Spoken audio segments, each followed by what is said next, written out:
to the right of the other, and vice versa, in a progressive manner, to achieve a certain operational advantage in combat, and also in training to build confidence. The two aircraft approaching from left to right in close straight formation.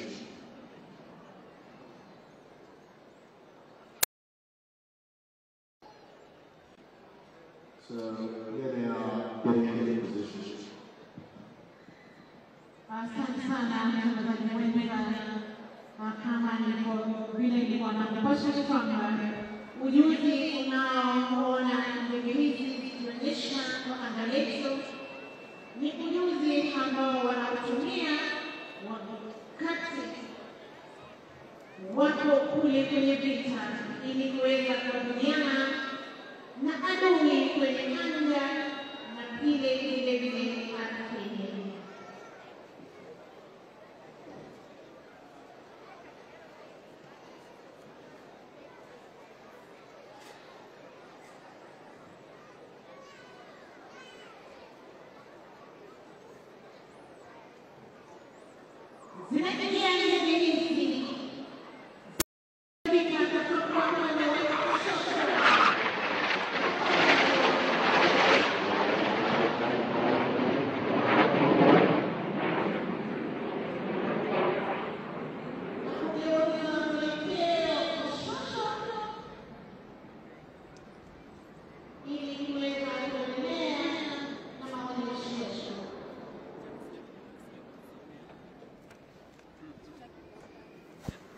Aircraft are now approaching from right to left, positioning for a cross turn. A cross turn is part of air combat maneuvers. It involves two aircraft head-on and crossing their flight paths. We saw these maneuvers earlier from the Marksman from South Africa, and very scary it was to watch. This is designed to fix positioning in relation to enemy aircraft for better engagement and weapon delivery.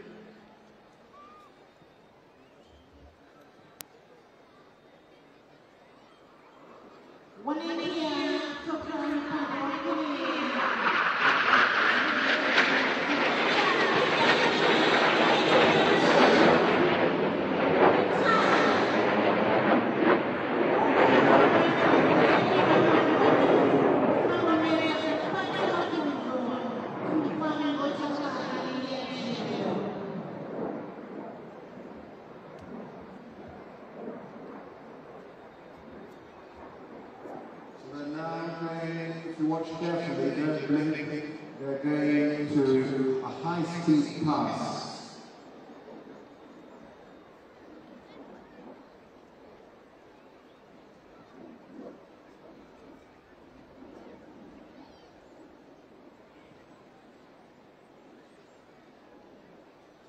A high-speed pass.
next going to see the Sky Truck, and I'm going to hand over to my colleague called Emmanuel Banzi. But let me tell you something about what's going to happen next. The Sky Truck is a transport aircraft that can be used for various purposes, including transporting soldiers to battle, especially those with special training like the paratroopers who can free fall from the aircraft to enemy territory.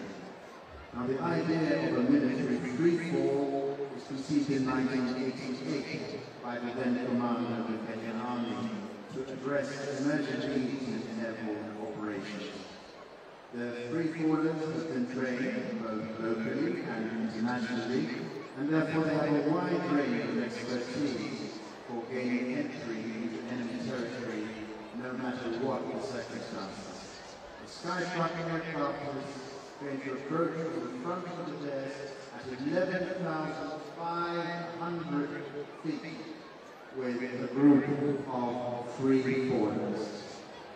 And I'm going to hand over to Corporal Banzi.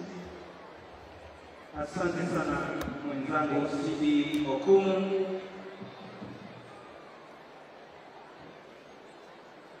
Wageni wetu mashuhuri, onyesho linalofuata ni la jeshi letu la nchi kavu, kikosi cha wana Green Eagles, mojawapo wa vikosi vinavyokamilisha brigedi ya operesheni spesheli za jeshi letu la nchi kavu, ikiwa chini yake Brigadier Saif Rashid ambaye ndiye kamanda wa brigedi hii kwa sasa.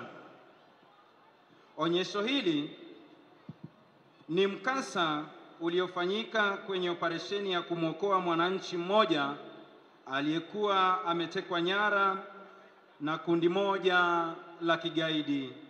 Baada ya kumteka nyara, walimficha katika nyumba moja kijiji fulani na kuitisha kiasi kikubwa cha pesa ili waweze kumwachilia. Kama tunavyojua kwamba hakuna mkataba wala makubaliano ya aina yoyote kati ya nchi huru na magaidi, kikosi hiki kilishuka kutoka angani kama wanavyosema kwenye kauli mbiu Death from Above, na kutekeleza operesheni hii ya kumwokoa mateka huyu aliyekuwa amejeruhiwa.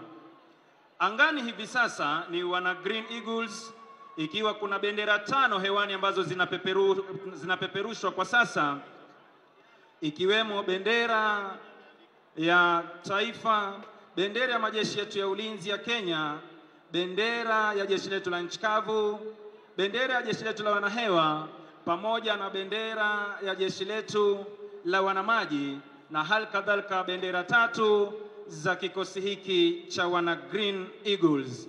Wanashuka kwa maridadi kabisa hapa, ikiwa tayari wameweza kupuliziwa moshi mwekundu ili kuweza kusoma upepo kadri unavyovuma.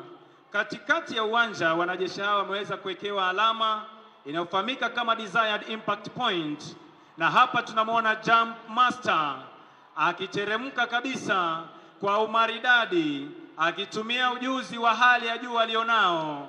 Kwa utaratibu, ustadi mkubwa, anashuka mahali hapa jump master anayepeperusha bendera ya taifa, Warrant Officer 2 Joseph Mnai, anashuka kwa umaridadi kabisa. Tumpe makofi anapotua hapo uwanjani. Jump Master Warrant Officer 2 Joseph Mnai. Naomba wananchi tutulie tafadhali. Wanakuja vizuri kabisa kama nilivyosema hapo awali, ikiwa ni bendera kadhaa ambazo zimeweza kusalia hewani. Hapa inayoteremka kwa sasa ikiwa ni bendera ya majeshi yetu ya ulinzi ya Kenya inayopeperushwa naye Senior Sergeant John Njoroge, anatua kwa umaridadi kabisa. Tumpe makofi mazuri. Asanteni. Bendera ya tatu inayopeperushwa hivi sasa ni bendera ya jeshi letu la nchi kavu ikipeperushwa naye Sergeant John Kide.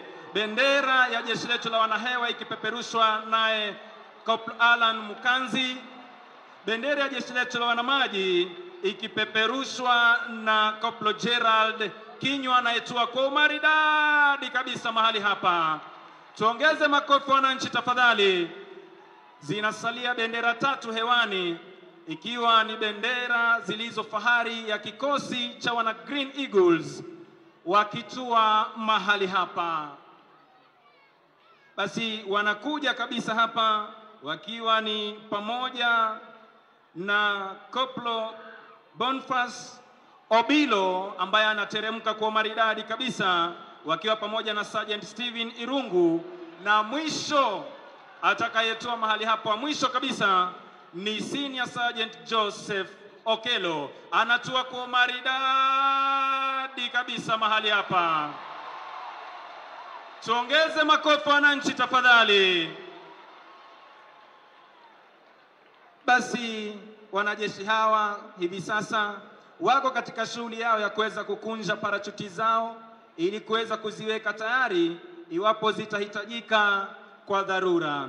Kama ilivyo desturi, wanajeshi wetu huwa imara kabisa kuhakikisha kwamba hakuna majeraha yanayopatikana mahali hapa, na hivyo basi Drop Zone Safety Officer Warrant Officer 2 Samuel Trop wakishirikiana na Warrant Officer 2 Jump Master Obadia Midibe pamoja na Warrant Officer 2 Ronald Bichanga wanahakikisha kwamba wanajeshi waliotua mahali hapa wasalama kabisa. Basi wakati kama huu huwa wanapokea maelezo na maelekezo kutoka kwake Jump Master ambaye alikuwa anaongoza operation hii. Sasa hivi ndege aina ya Skytruck iliyokuwa imewapeleka kule juu angani inapeana heshima yake. Makofi kwa rubani wetu, tuongeze makofi. Asanteni.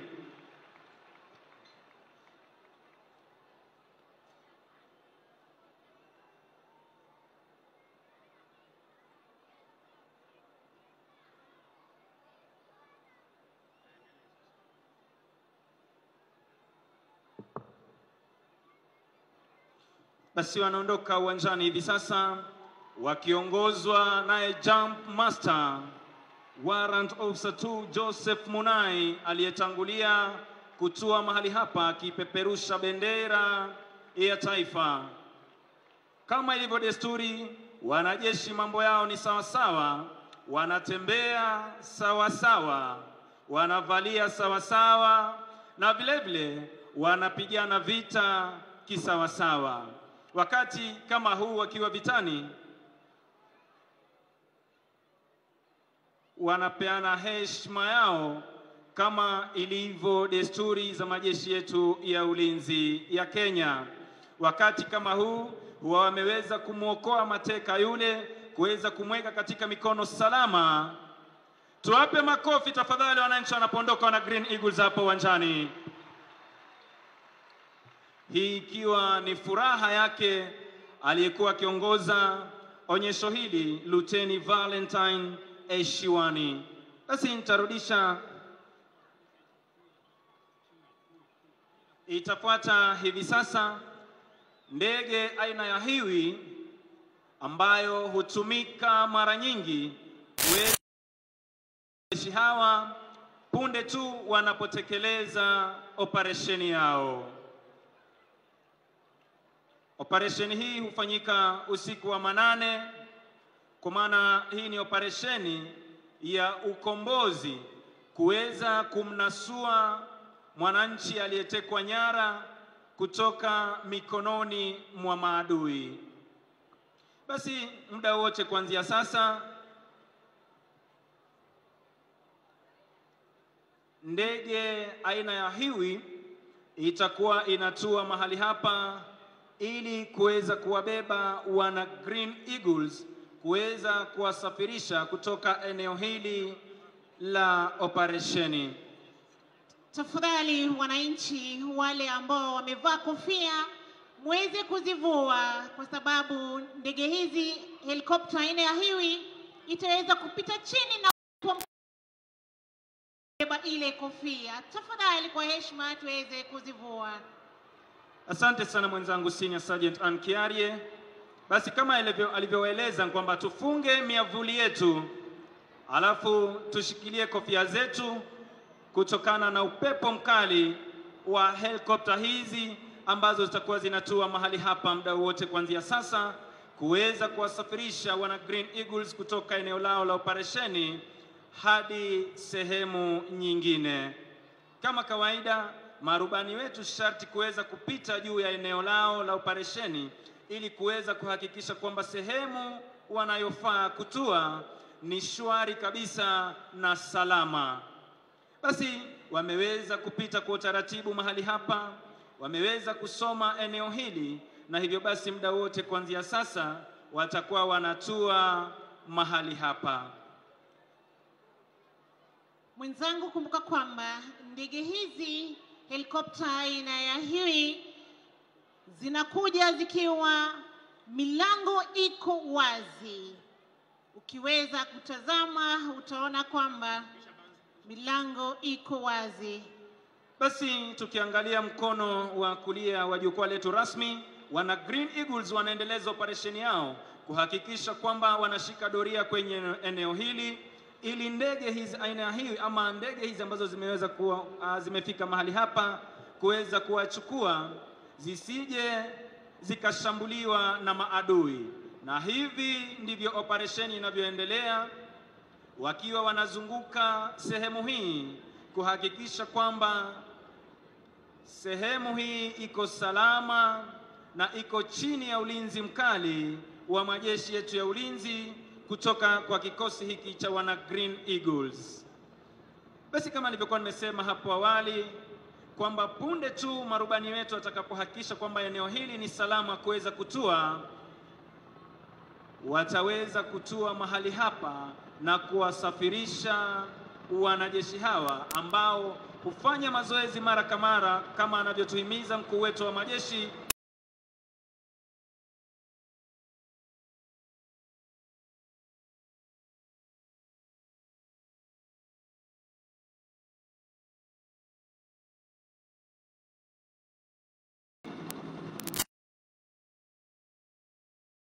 juu kutoka kwa marubani wetu.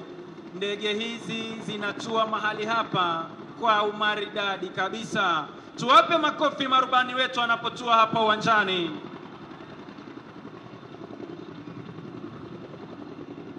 Tukumbuke kwamba ndege hizi za mashambulizi ziko vile na bunduki aina ya machine gun zilizo na uwezo wa kupiga risasi rashasha. Wanaondoka kijeshi kipindi kinachofahamika kama tactical move.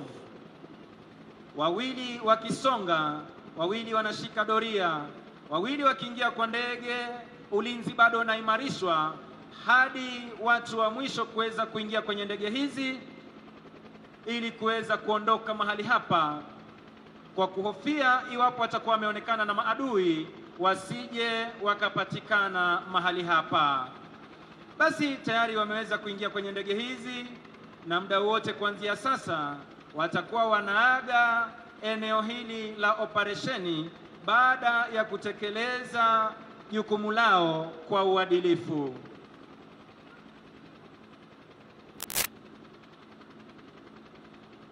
Basi hapa wanajeshi sharti kuweza kujiweka sawa, tukiona hapa katikati kwamba wameweza kushikilia bunduki zilizo na uwezo wa kupiga risasi rashasha kuhakikisha kwamba wako imara.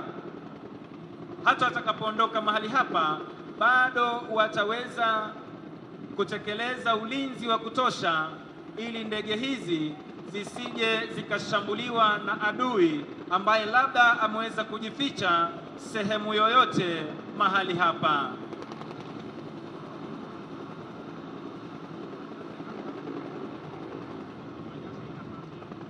Basi kwa utaratibu na umaridadi wa kijeshi, wanaondoka hapo uwanjani, wana Green Eagles. Tuwape makofi wananchi tafadhali, wana Green Eagles wanapoondoka hapo uwanjani.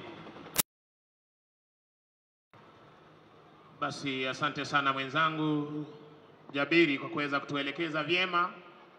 Ningeomba maafisa wetu wa usalama ambao wako upande ule wa pili kwenye lango kuu kuweza kuelekeza wananchi wazalendo ambao wameshawasili kuweza kujumuika nasi. Tuna nafasi ya kutosha upande huu wa kulia ninakotangazia. Tafadhali tuhakikishe kwamba wananchi wamepata nafasi waweze kuketi, ndiposa tuweze kuendelea na ratiba yetu jinsi inavyoendelea. Ninaomba kwa heshima tafadhali military police pamoja na polisi utawala, National Police Service, polisi wa kawaida, tuweze kuhakikisha kwamba vijana wa huduma kwa taifa, wananchi wanaweza kupata nafasi zao na kuweza kuketi pasipo na bugdha. Tuendelee tafadhali.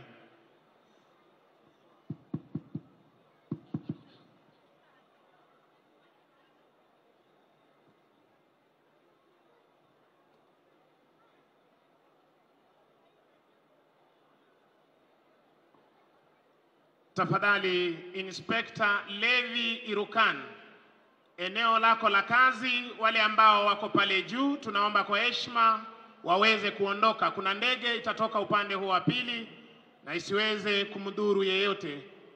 Tafadhali Inspector Levi Irukan, hakikisha kwamba eneo lako la kazi ama mahali ulikuwa umepewa kutekeleza majukumu yako, hawa wananchi ambao wako kwenye lango kuu la kuingia mahali hapa upande wa juu waweze kuondoka haraka iwezekanavyo. Tunataka kuwa na ndege ambayo itaweza kuja kutoka upande huu wa pili na kutua hapa uwanjani. Military police, tafadhali tuhakikishe hilo limetekelezwa haraka iwezekanavyo. Heshima wale ambao wamezimama mbele ama juu ya lango hili kuweza kuondoka haraka iwezekanavyo, ndiposa tuweze kuendelea na onyesho. Tuharakishe tafadhali. Thank you. Asante kwa wale wametii. Tuondoke tafadhali kwa muda mfupi, ndiposa tuweze kuendelea na onyesho. Vijana wa huduma kwa taifa, tuhakikishe hilo linatekelezwa. Tuweze kujaza upande huu wa pili, nafasi ambayo imebaki upande huu wa pili. Tafadhali tunaomba kwa heshima, kwa sababu ndege hizi zinakuja kuweza kutuonyesha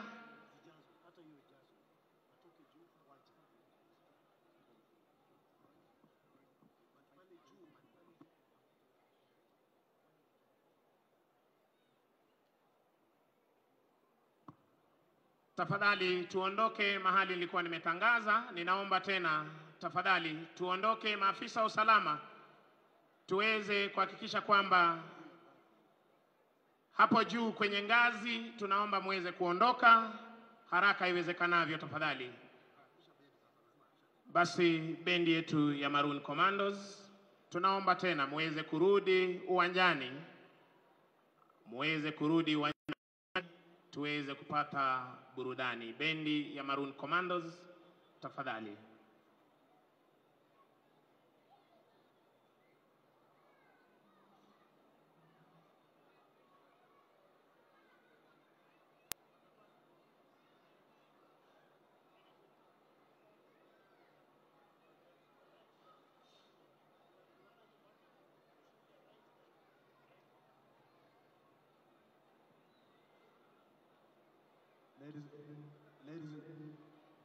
Ladies and gentlemen, this is a firefighter display from Tropic Air Limited.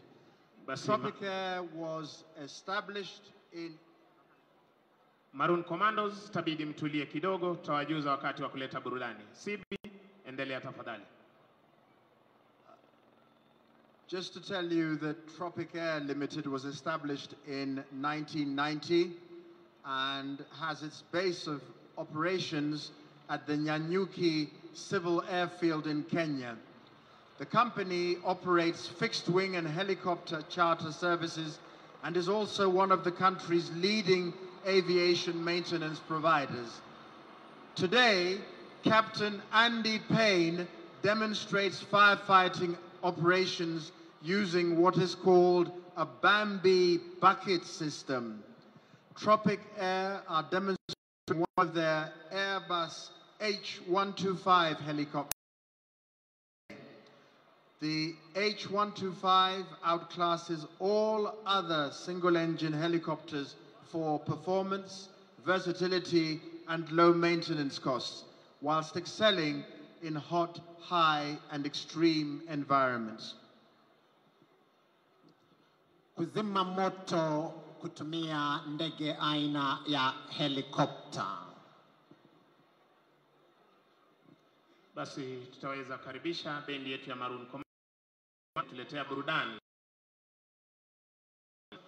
Uwanja ni wenu.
Is coming back a second time, and this time look a bit more closely, because as the helicopter flies past, you will see suspended an orange bucket. This is Tropic Air's Bambi, and it has a capacity to hold up to 820 liters of water or fire retardant. Handling the bucket requires the pilot to place the bucket over a water source with a minimum depth of 1.6 meters, dam, lake, or even a swimming pool. Once the bucket hits the water, it will automatically tip on its side, submerge, and fill up. The pilot will lift the bucket up and fly to the location of the fire. On reaching the fire, the pilot will establish the necessary line of attack, or the part of the fire to be suppressed, before setting up on the bombing run. When the aircraft identified area, a simple push of a button drops the water. On target, always, one assumes. Now, to find out more about Tropic, contact them on Tropic Kenya Instagram. Here we see him again, and this time we can give him a big round of applause. I think he can hear it. A big round of applause for Captain Andy Payne. Just do another Bambi bucket. No. Well done.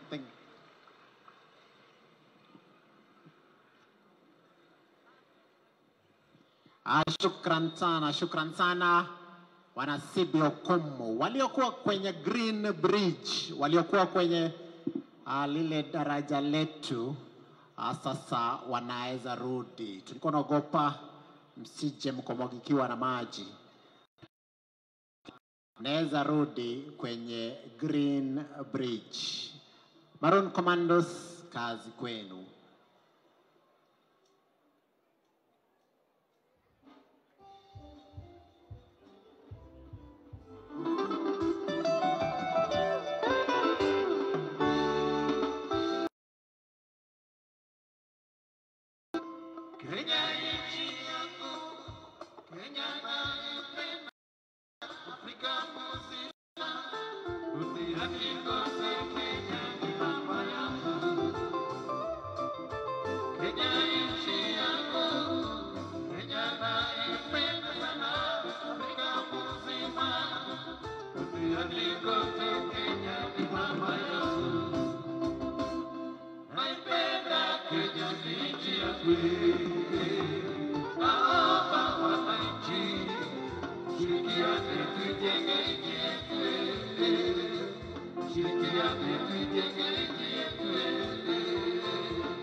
Asanteni sana Maroon Commandos kwa mziki wa mtamu kabisa.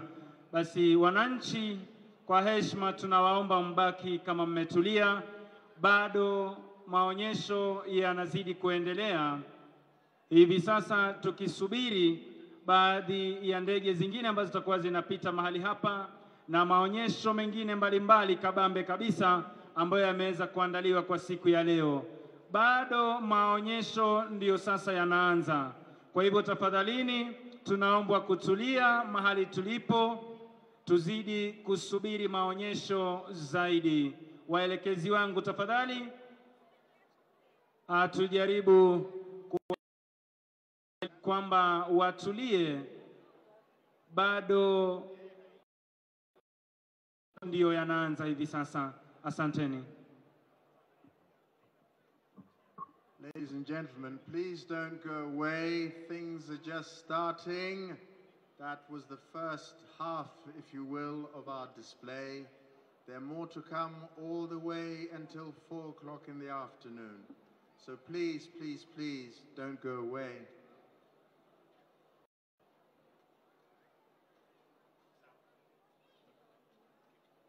Basi asanteni sana kwa tangazo hilo. Tutarudi tena kwa na burudani. Maroon Commandos tafadhali.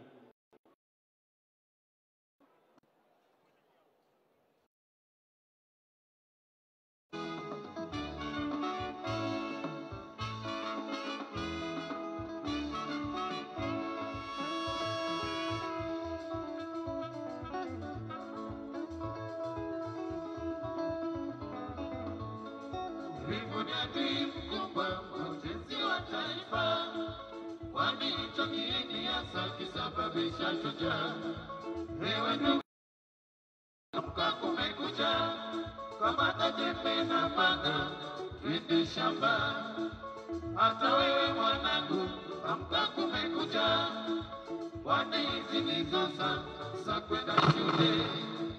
Hata wewe karani, amka kumekucha, kwani hizi ndizo za kwenda kazi. Uvivu ni adui mkubwa wa ujenzi wa taifa, kwani hicho kiini hasa kisababisha.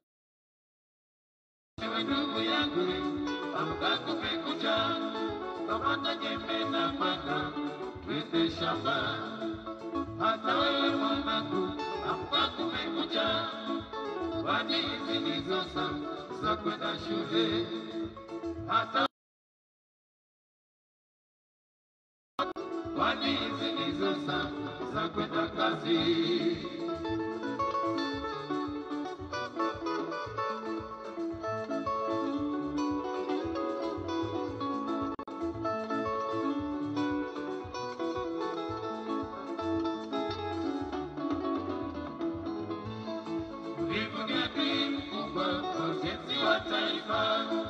Kwani hicho kiini hasa kisababisha shujaa.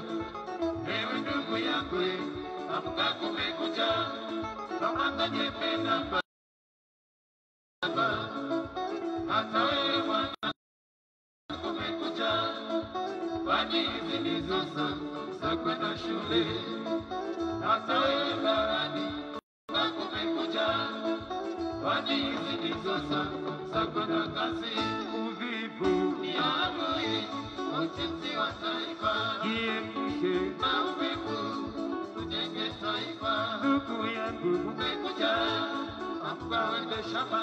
Jiepushe na uvivu, tujenge taifa. Mwanangu, umekuja, amka uende shule.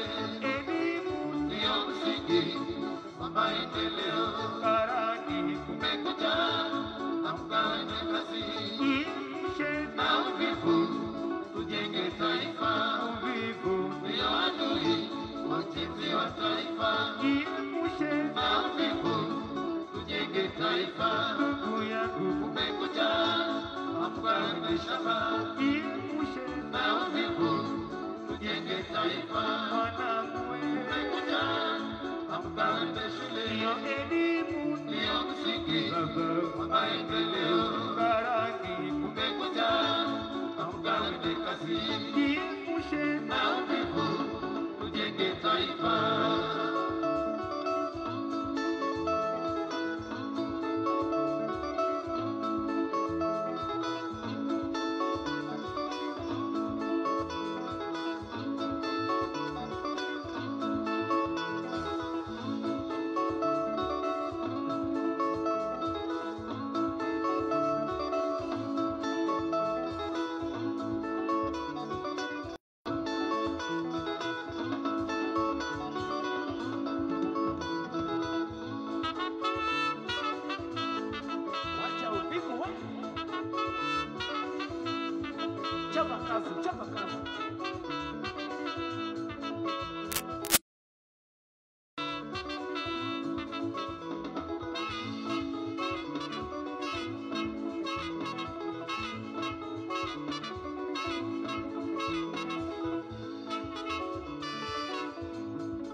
wana Maroon Commandos, kidogo tushikilie kidogo. Tafadhali, kuna tangazo hapa. Tukiangalia kwa screens zetu, kuna watoto watatu ambao tunaweza kuwatazama pale. Tafadhali, wazazi wa hawa watoto uweze kufika pale kwa ambulance ya NMS. Ambulance ama gari la huduma pale ndani ya uwanja la NMS utaweza kupata hawa watoto. Na pia tunahimiza wazazi, tafadhali tuweze kuangalia watoto wetu. Na kama imekuwa ni kwamba watoto wanahitaji lishe, pale unapoingia upande wa kulia kuna mahali ambapo utaweza kupata chakula cha watoto hawa. There is the DEFCO canteen. Iko pale, utapata maji, utapata chakula, tuweze kufikisha watoto wetu pale wapate chakula. Asanteni. Maroon Commandos 2.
Eri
One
Asanteni sana Maroon Commandos kwa wimbo huo mtamu kabisa. Basi ningependa kuweka tangazo hili wazi kwamba kwa wale watoto ambao watakuwa wamepotea, tunaomba waweze kupelekwa kwenye magari haya wagonjwa, ukipenda ambulance hizi za Nairobi Metropolitan, ili waweze kuchukuliwa kutoka pale. Tafadhali, iwapo umempata mtoto ambaye amepotea, tunaomba kwa heshima uweze kumpeleka mahali magari haya ambulance yalipo, na wazazi wao wataweza kuwachukua sehemu ile. Alafu vile vile wananchi waliokuwa wamesimama pale juu ya lango kuu la kuingia kwenye uwanja huu, tunaona kwamba mmeweza kufinyana kushoto kulia. Kwa hivyo hivi sasa tunaweza kutumia nafasi ile ili kuweza kupata uhondo, kama nilivyosema hapo awali kwamba hivi sasa ndio mkoko unaalika maua. Maonyesho hivi sasa ndio yanazidi kupamba moto, na muda wote kuanzia sasa tutakuwa tunazipokea ndege zaidi ambazo zitakuwa zinatuonyesha mizunguko ya aina mbalimbali. Basi tukizidi kusubiri, nitarudisha tena kwa Maroon Commandos waweze kuendelea kutupatia burudani. Maroon Commandos, tafadhali.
Sitaki uniambie eti unaenda.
Asante sana Maroon Commandos kwa wimbo wa mtamu kabisa. Basi nitarudisha kwa mwenzangu Sidi Okumu aweze kuendelea na onyesho linalofuata. Na hilo ni skydiving. So very soon in front of you will be a jump aircraft Cessna Caravan flown by Captain Godwin Washira, approaching from the right, and he has 6 sky divers. The jump aircraft is operated by the FTC Flying School based at Wilson Airport, right beside us.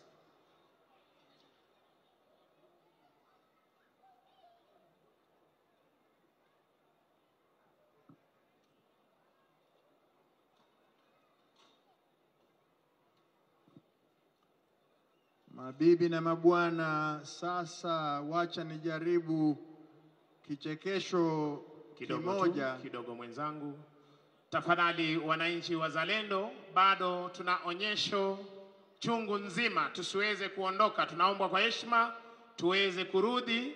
Ndege zetu zinapojitayarisha kuzidi kupita mbele yetu na kuweza kutuonyesha mizunguko tofauti tofauti, na waliokuwa pale juu waruhusiwe hivi sasa kuweza kurudi mahali pale, waweze kutulia na kutazama onyesho hili moja kwa moja toka bustani la Uhuru. Kwako Sibi. Ilikuwa na kichekesho kimoja, tujaribu kuona vile itakuwa. Ukiona mtaalamu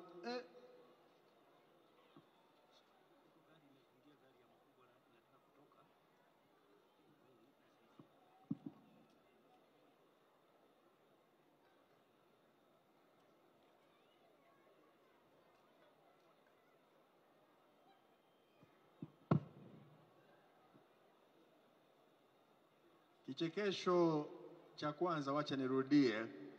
Ukiona mtaalamu wa bomu akikimbia, jaribu sana kuandamana naye. Kichekesho cha pili, ukisikia rubani wa jeti ya F5 akisema kwa sauti, ondoka, ondoka, ondoka, Sauti za pili za mwisho zitakuwa mwangwi. Ukisubiri kuuliza ni kwa nini, utakuwa ukizungumza peke yako kwa sababu wewe ndio umewachwa kuwa rubani. I have an announcement to make. The driver of KCZ 748A, would you please remove your vehicle so that a special guest can leave? KCZ 748A. Asante kwa tangazo hilo Bwana Sibi. Senior Sergeant Kiarie, report mahali pa kazi. Sergeant Kiarie tafadhali. Senior Sergeant Kiarie, report mahali pa kazi. Banzi, tuendelee. Asante sana mwenzangu. Wananchi tafadhali mulioko kwenye lango kuu la kuingia mahali hapa, mnaombwa kuweza kuchukua nafasi zenu kama mlivyokuwa hapo awali, ili kupeana nafasi kwa wenzetu walioko kule nje pia vile vile kuweza kuingia hapa ndani. Tunaposongamana kwenye lango kuu, tunapeana wakati mgumu kwa maafisa wanaotuelekeza kuingia mahali hapa. Kwa hivyo tafadhalini wananchi mlioko mahali pale, tunaombwa kupunguza hiyo movement ili tuwapatie nafasi wenzetu walioko kule nje ambao wako na hamu ya kuingia hapa ndani kujiunga pamoja nasi, kujionea maonyesho haya yanayoendelea ya wanaanga. Waelekezaji tafadhali munisaidie kwa jambo hilo ili tuhakikishe kwamba pale kwenye lango kuu watu wameweza kutulia na wamechukua nafasi zao, ili tupeane nafasi kwa wenzetu walioko kule nje kuweza kujiunga nasi hapa ndani. Najua kwamba kuna wale ambao labda walikuwa wanaenda nje pale kuweza kujinunulia maji na vinywaji mbalimbali, lakini kwa sasa naomba tafadhali tuweze kusitisha, manake muda wote kuanzia sasa tutakuwa tunawapokea wana skydivers. Na tukiangalia katikati ya uwanja tayari alama inayofahamika kama desired impact point imeweza kuwekwa, ishara kamili kwamba muda wote kuanzia sasa skydivers watakuwa wanatua mahali hapa. Basi wananchi na wazazi ambao wameweza kupoteza wana wao, tunaomba muweze kupiga ripoti mahali ambulensi ya NMS upande wangu wa kushoto nakotangazia, kuweza kuhakikisha kwamba mwanao yuko pale ili uweze kuunganishwa na mtoto wako. Nitarudi upande wa pili wa studio tuweze kupata burudani kutoka kwa Yellow Wagoners, bendi ya Kahawa Garrison. Yellow Wagoners tafadhali.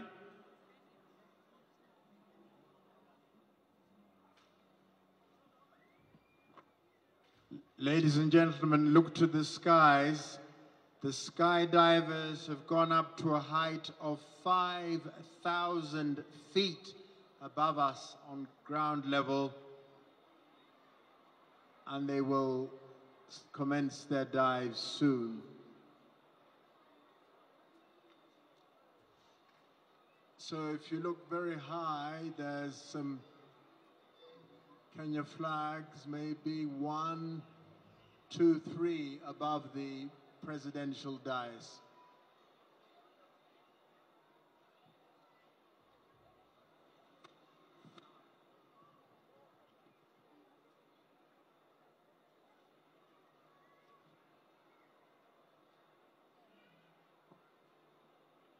Basi angani hivi sasa ni wana skydivers, wana parachuti ambao tayari wameweza kuruka kutoka kwa ndege ile, na muda wote kuanzia sasa watakuwa wanatua mahali hapa kama alivyoelekeza mwenzangu Sibi, Bwana Sibi Okumu. There's another group with us called Skydive Swahili. and they are based not at Wilson Airport, right next to us, but in Diani Beach at the coast. Now, Skydive Swahili provide tandem skydiving services, a jump school, display jumps as they're doing now, and also provide parachute equipment maintenance. Hapa tukiona wa kwanza kabisa ambaye nafikiri atakuwa anatangulia mahali hapa, ameweza kupuliza moshi wa kijani kibichi ili kuwapatia nafasi wenzake kuweza kujua jinsi upepo unavyovuma. There is the first one to land on our field. Give him a clap. Give her a clap. Well, I can't see from here.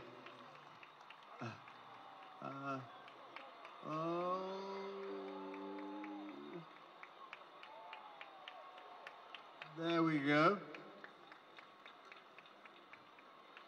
Number 2 coming down. A big clap for number 2. Sorry, I don't know your name. Oh! Tuongeze makofi tafadhali kwa wana skydivers.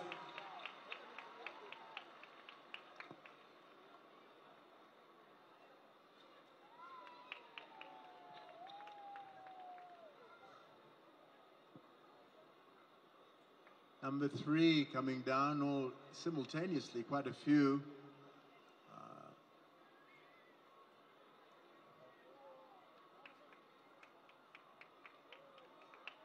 Big clap. Oh.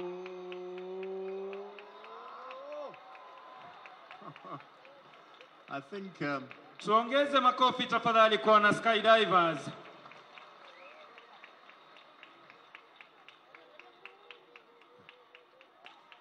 Oh, I think a significant investment in knee supports is necessary over time.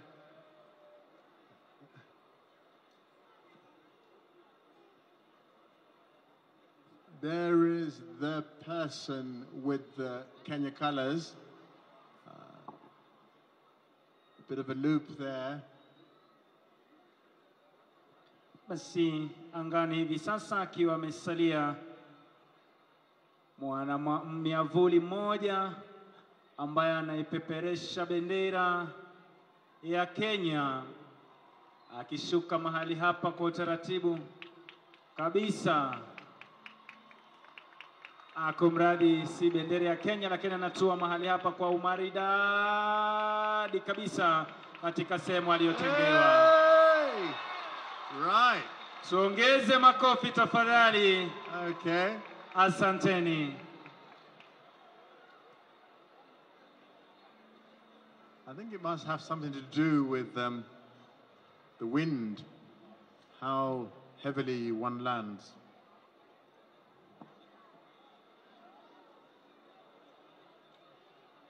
Basi bado tuna onyesho lingine.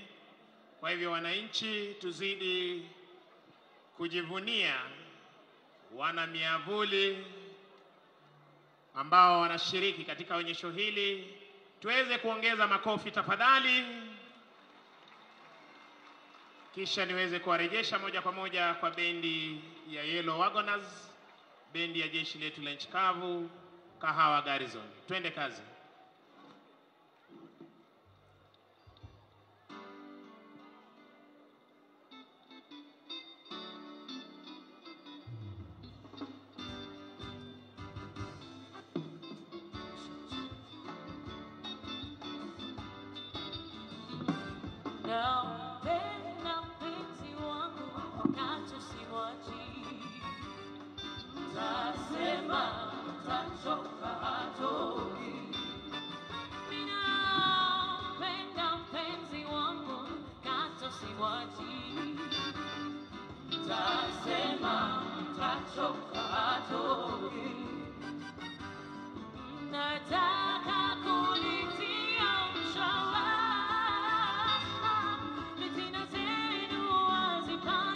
Wala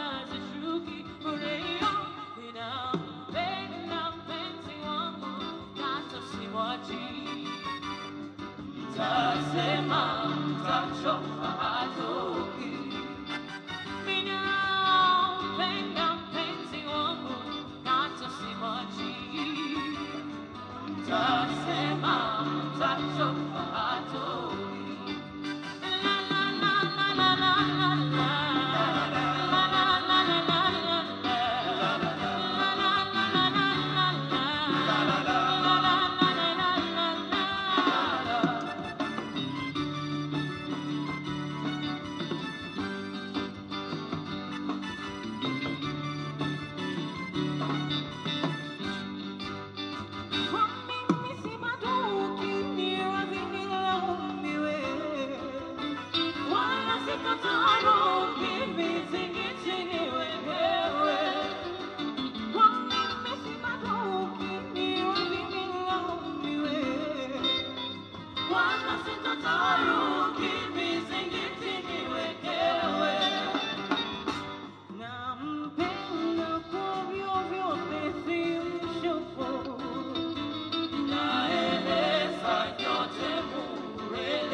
Mama,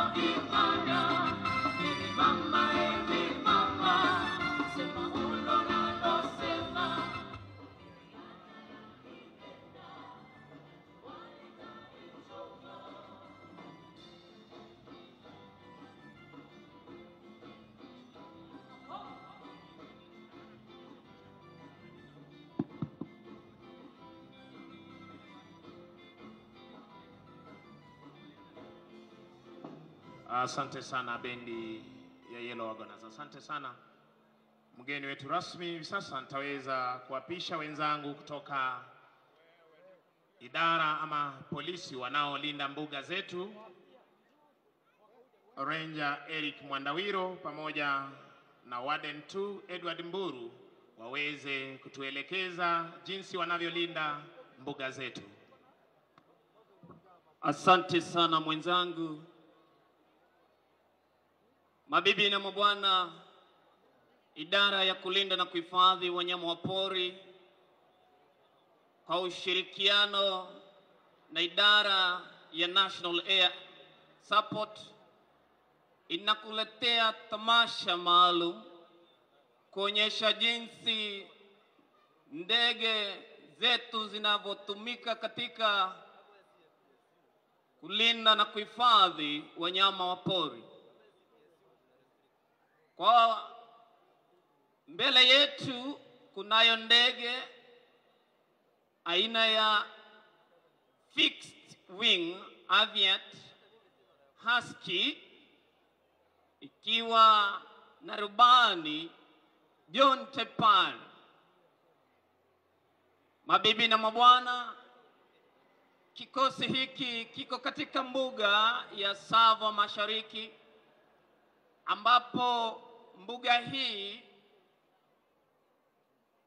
inajulikana kama the theater of the world, kauli mbiu. Vile vile mabibi na mabwana,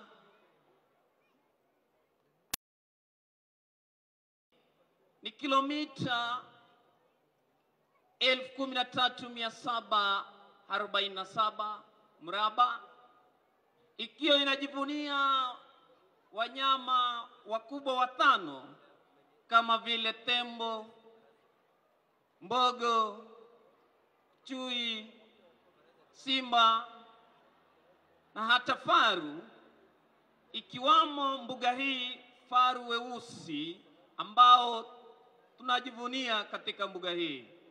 Mbuga hii inapatikana katika kaunti ya Taita Taveta. Mabibi na mabwana, ndege hii unaiona mbele yako ina uwezo wa kukaa angani masaa 6. Vile vile inaweza kubeba abiria wawili, na ndege hii hutumika hususan katika doria na kureka maeneo yetu katika mbuga zetu. Tayari kikosi kimeshatoka kuashiria kwamba mchakato mzima unaanza kwa sasa. Mbele yako mabibi na mabwana, kunayo faru nyeusi, inakuja ikiwa katika hali tulivu kabisa, kuashiria ya kwamba hali iko salama na hali iko tulivu kabisa.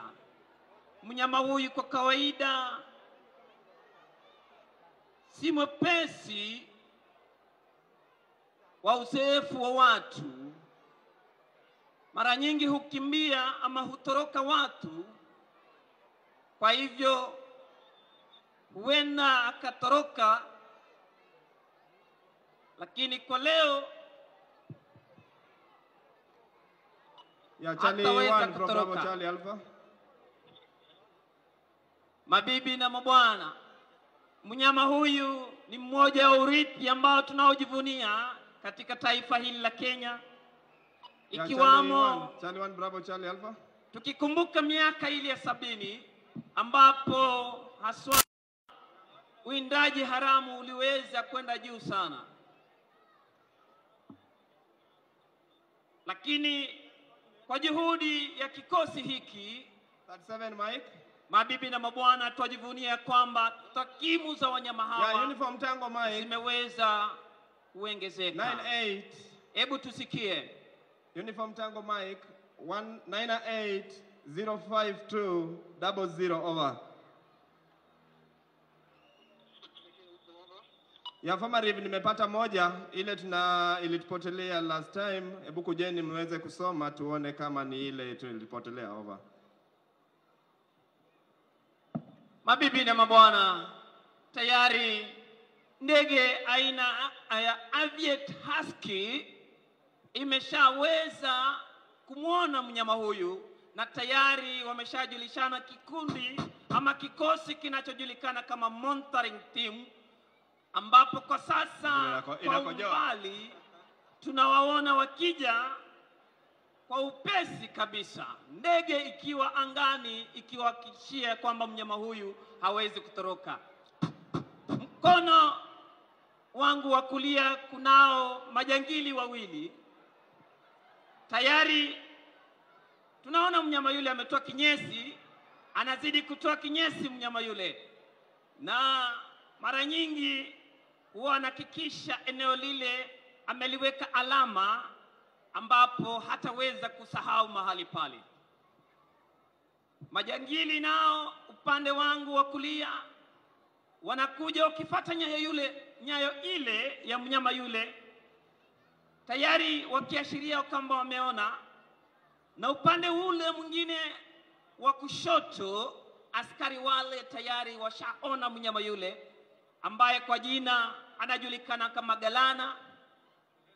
Tayari washamuona, amechukua nakili zake, afya yake, ni nani, anafanya nini, ili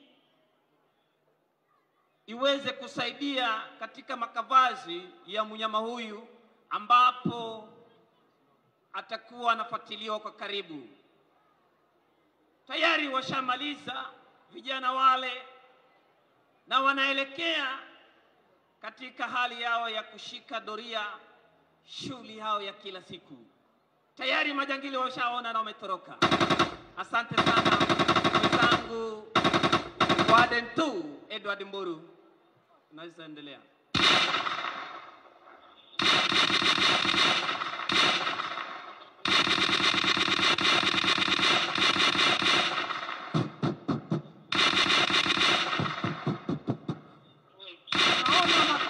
Makali kweli kweli baina ya majangili na askari wetu. Askari mmoja ameweza kuumia, amepata jeraha.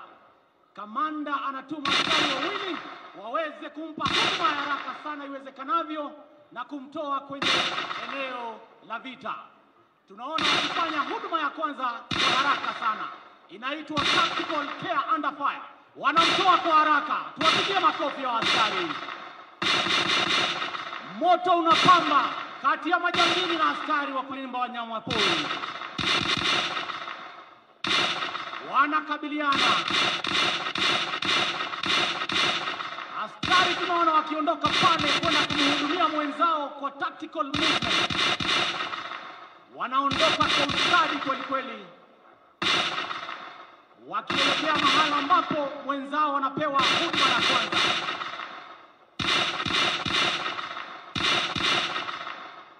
Majangili hawa pia ni watu ambao wanatumia silaha. Kwa hivyo haya ni masaibu ambayo askari wa kulinda na kuhifadhi wanyamapori wanaweza kukabiliana nao. Tunaona tayari mmoja wao ameweza kupata jeraha la risasi. Kikundi hicho kiongozwa naye Kamanda Balan anawapeleka mahali ambapo ni sawia kidogo waweze kupata ama kumpa yule askari huduma ya kwanza. Ukipenda inaitwa care under fire. Wamempeleka mahali ambapo ni salama kidogo. Majambazi nao wamesema kwamba tumeshinda, basi kwa hivyo wanasema wale askari tumewaweza. Wao bado tunasikia naye anaitisha usaidizi.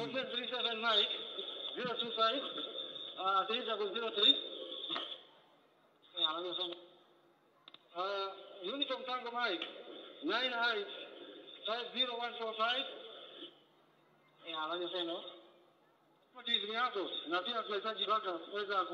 Tunasikia kwamba yule komanda ameita kituo chake kule headquarters, anasema kwamba anahitaji usaidizi na amepiga ripoti ya kwamba mmoja wa askari ameweza kuumizwa. Kwa Kwa hivyo anasema angehitaji more air support. Yeah, Yani Zulu Bravo, ndege. this is Kilo Whiskey, loud and clear, send over.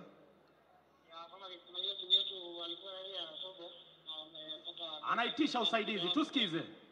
Yeah, wamepata contact pande gani over?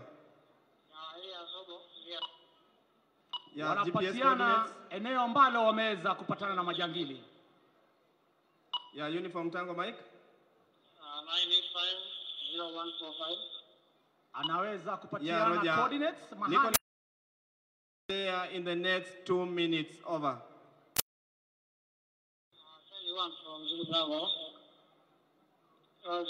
Anaitisha usaidizi wa ndege aina ya helikopta.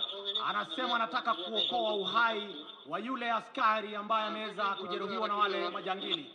Vile vile anaitisha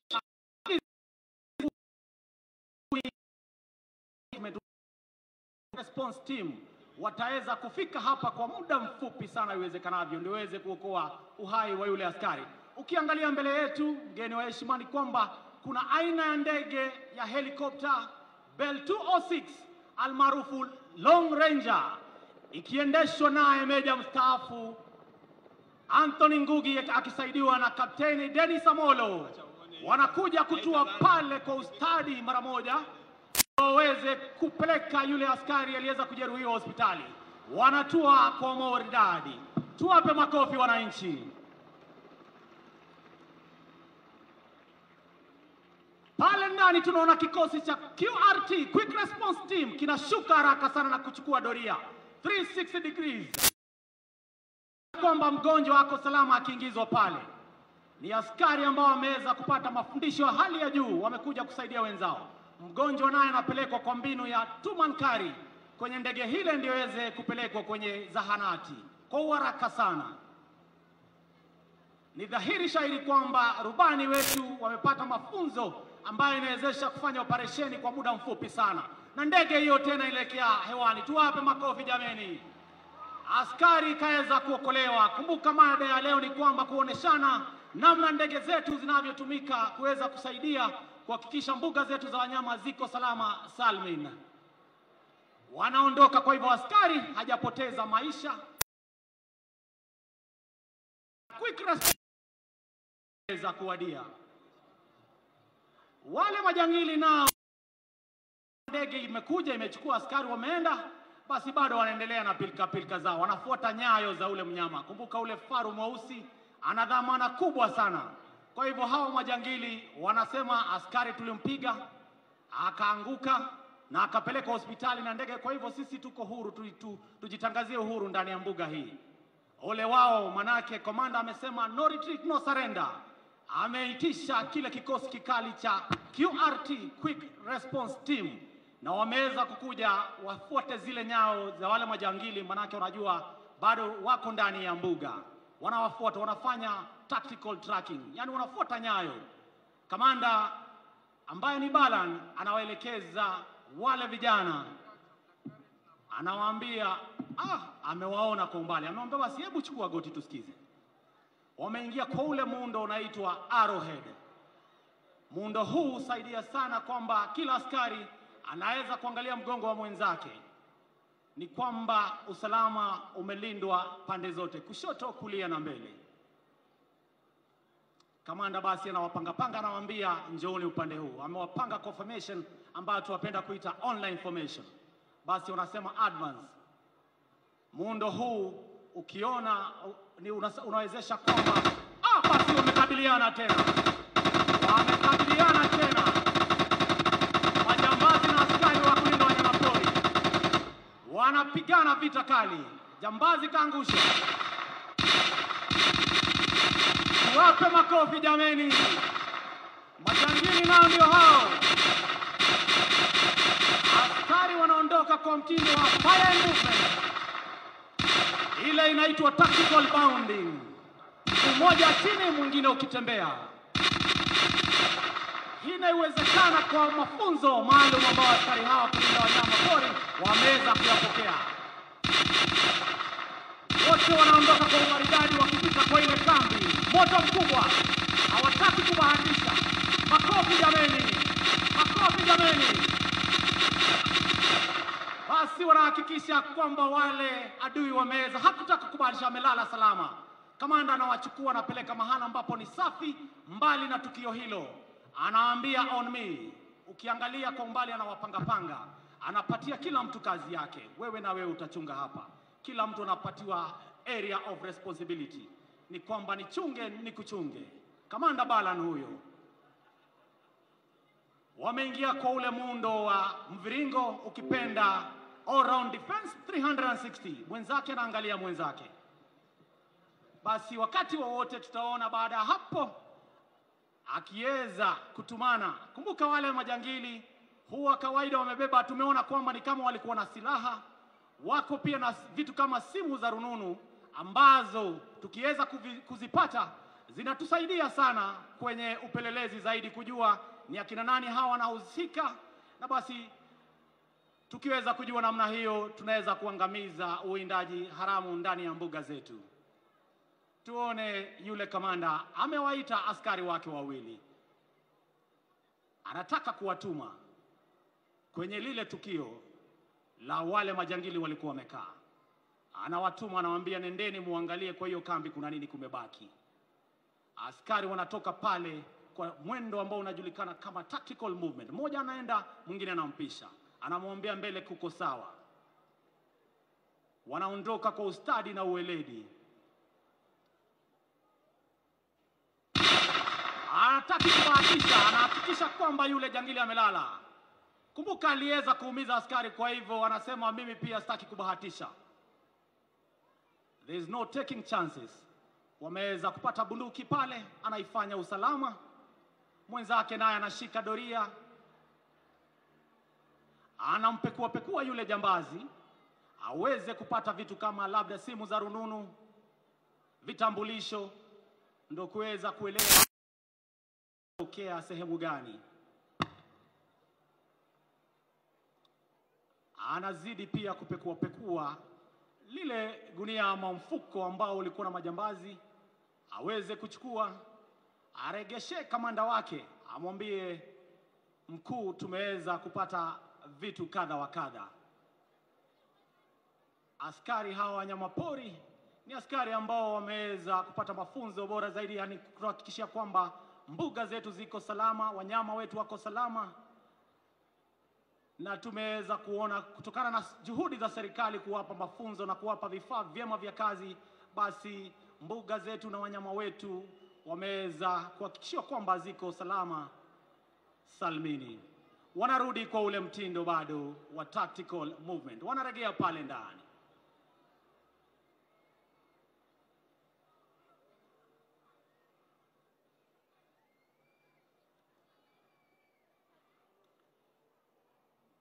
Basi wameweza kurudi ndani na kila mtu kuchukua nafasi yake.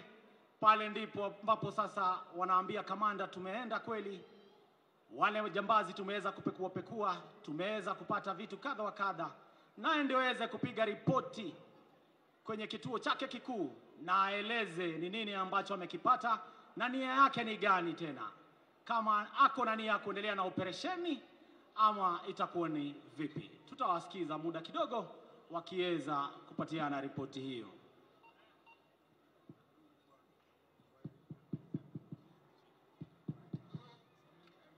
Pia wageni wetu ni wajuze kwamba mnyama ambaye tuliyemuona hapa ambaye ni faru mweusi ni mnyama ambaye anapatikana mbuga ya wanyama ya Tsavo Mashariki ambao tunaiga siku ya leo. Tunasikia akiitana.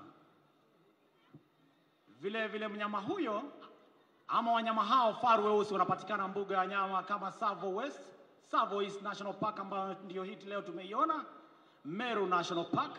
Bravo, this is Charlie 1. Wanapatiana ripoti.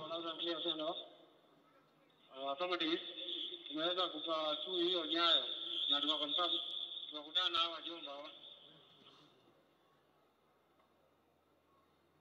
Bravo. Aendelea.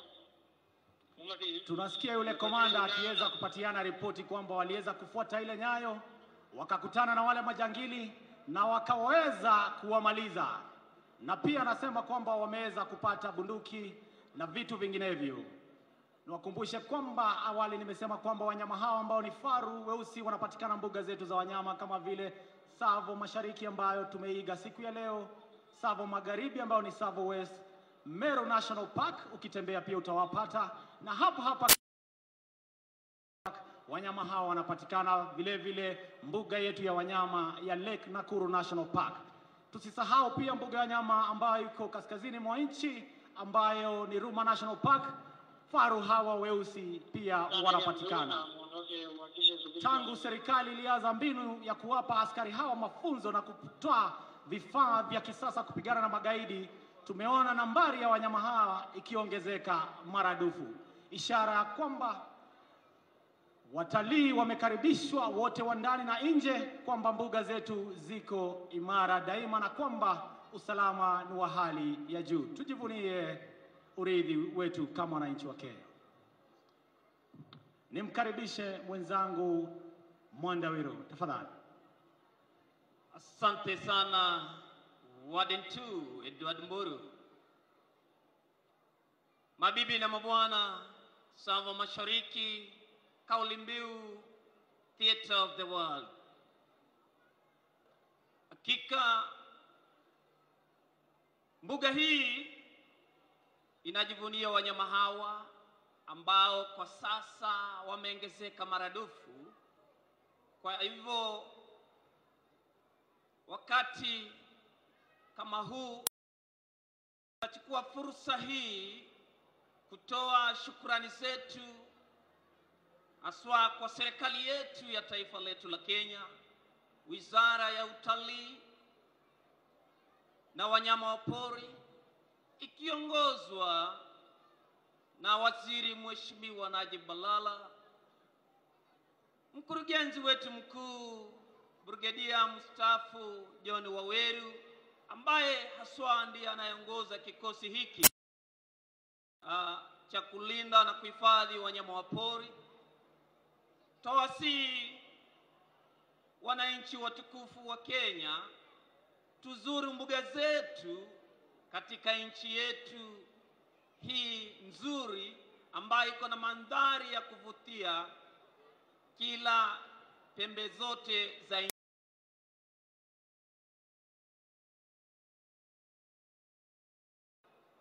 Na wako tayari kuomba ruhusa yao ili waweze kutoka katika uwanja huu. Tayari Assistant Warden 2, Warden 3 ameshaomba ruhusa ya kuweza kutoka katika uwanja, kuashiria ya kwamba kwa sasa tamasha hii imekamilika. Mabibi na mabwana, taomba tuwapigie makofi. Wapigie makofi. Tuwape makofi tena jameni. Tuwape makofi vijana wa kulinda na kuhifadhi wanyama pori. Asanteni.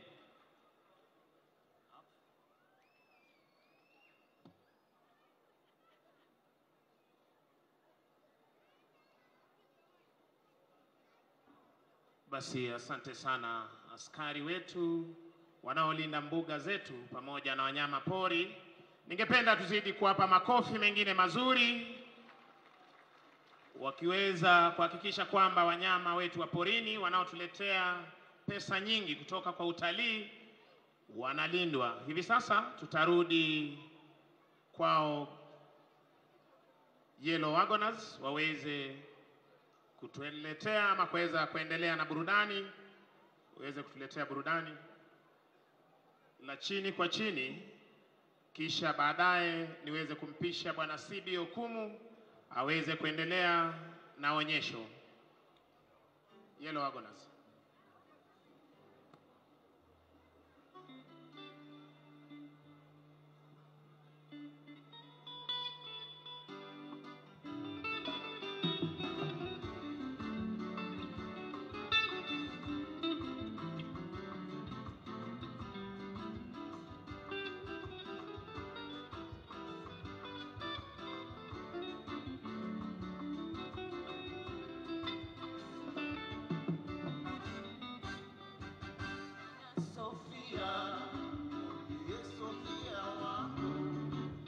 Shikilia kidogo tu Yellow Wagoners.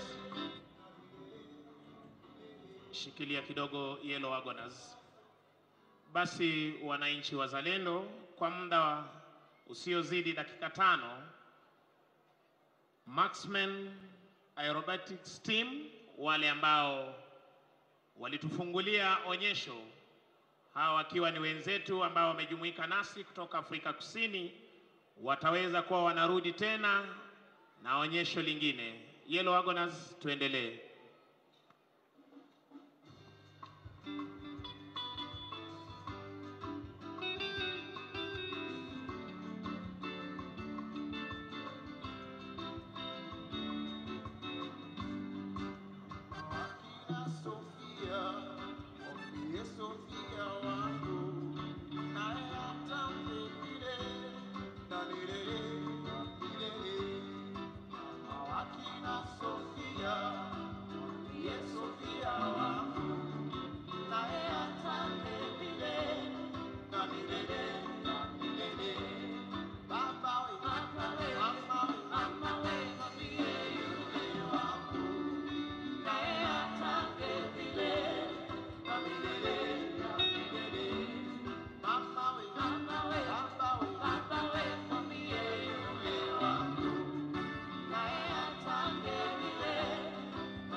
Asanteni sana studio. Asanteni sana Yellow Wagoners Band kwa nyimbo hizo tamtamu kabisa.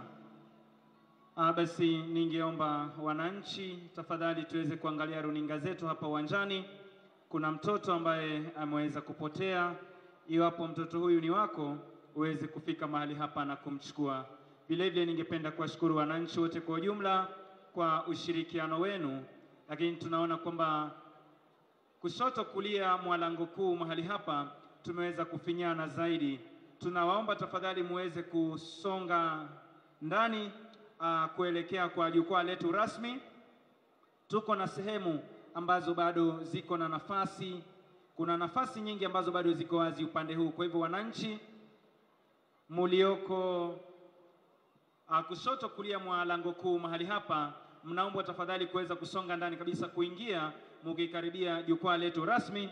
Tuko na nafasi kushoto kulia kutoka kwa jukwaa letu kuu ili muweze kujichukulia nafasi. Tupeane nafasi kwenye lango kuu kwa wenzetu ambao bado wako nje hapa.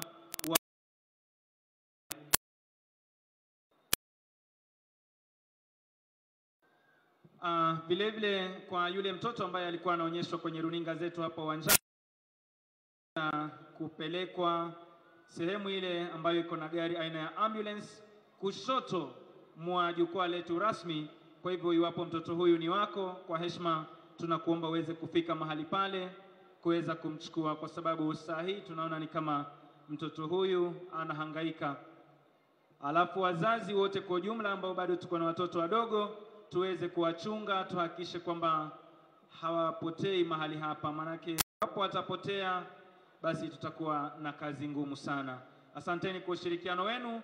Waelekezi wangu kwenye lango kuu, tafadhali tushirikiane na wananchi hawa wazalendo waweze kusonga ndani kabisa, wajichukulie nafasi. Tuko na nafasi nyingi na za kutosha kabisa. Tutarudi studio ili kuweza kupata mziki kutoka kwa Yellow Wagoners Band. Bendi, tafadhali.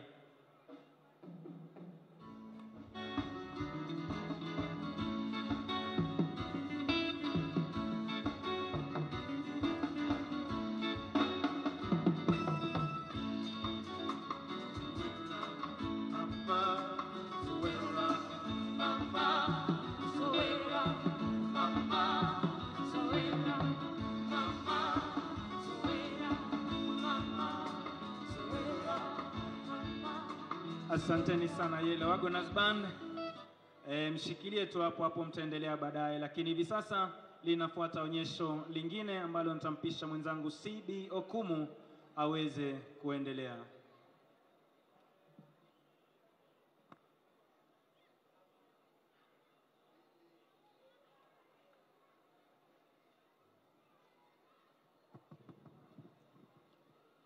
Mabibi na mabwana, tunakaribisha kwa mara ya pili Marksmen kutoka South Africa. Ladies and gentlemen, prepare yourself for the majestic entry of the Marksmen, our very special guests from South Africa. I met them very briefly a couple of days ago and had time enough to learn that they come from Cape Town in South Africa. Now, the thing about them is that they're a group of friends who just love flying. In earlier days, they flew helicopters, they flew 747s, they flew fighter jets, and just for the love of it, they continued. But they do fly at the highest possible level.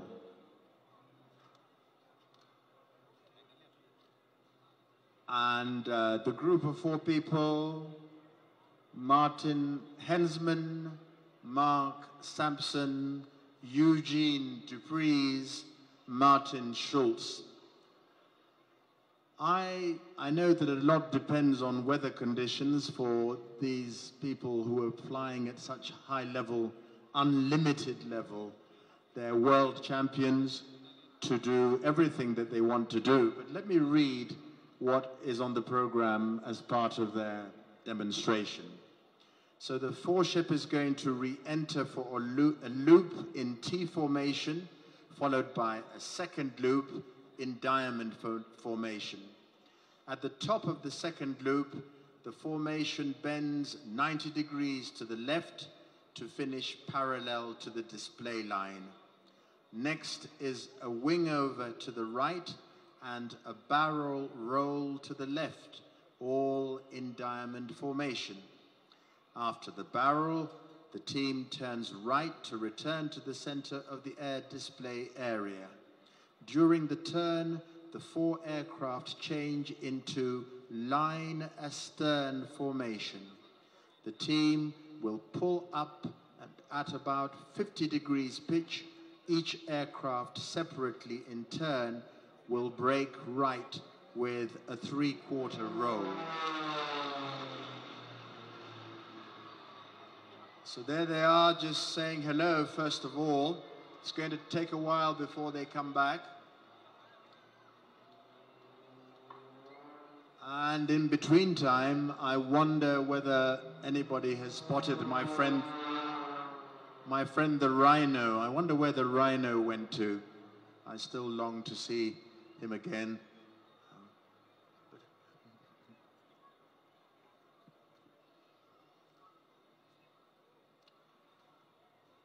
So perhaps you might try to tell people how wonderful these are. Senior Sergeant. Thank you, Mr. Sibio Kumu. Kama ulivyosema ni katika diamond formation. Hiyo ni katika kwa Kiswahili almasi. Zinakuja pamoja kwa muundo wa almasi. Kumbuka kuweza kuonyesha ujuzi huu. Hii ni kwa sababu marubani hawa wameweza kupata mafunzo ya hali ya juu. Na vile vile wakijivunia kwamba anga letu liko salama kabisa masaa 24. Well, the thing to say about these pilots is that when they start doing what they're going to do, we'll just see and be amazed. But for those of us with flying experience, as they go on with their display, at the bottom of a rolling break, the 4 aircraft will rejoin into a diamond formation and turn back for a loop, followed by a low, steep turn to the left, after which the team will position head-on to perform the Switchblade. We saw the Switchblade in the morning, and I was convinced that I would not like to be part of a Switchblade. Let other people do what they want. This splits the team into 2 separate pairs. The wing aircraft are now on the display line flying opposition pass maneuvers. Now, when I spoke to the pilots briefly, they say that as they prepare for another festival, the actual training on an almost weekly basis, day in, day out, is a year before they come up with a new routine. Then they stay with that routine for a while so that we can describe it now. And as we talk, they will be preparing for another one. So we've got to the Switchblade, and I'll tell you some more. There they are, back again.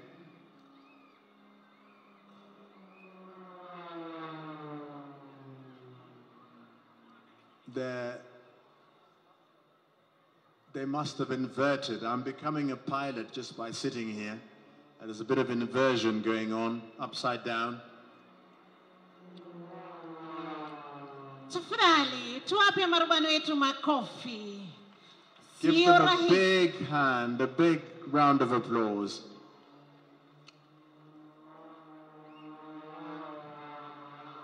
Even if they can't see you, they'll watch the video and say, these Kenyans really gave us a warm welcome, and they'll come back every year. All of this is being recorded, all of this is being transmitted on some of our channels. So, audience response, your big moment will come again soon. How about that? Maridadi kabisa. Nakumbuka wakati ndege hizi zinalala chali, rubani pia kalala chali. I don't know whether this is the moment to say that they're into echelon formation, because now that I'm a pilot in the Bud, I think they're flying very close together. And that's what it's called. Close enough to recognize each other in the cockpit. Again, simple for us watching from the ground, but I dare say very, very difficult.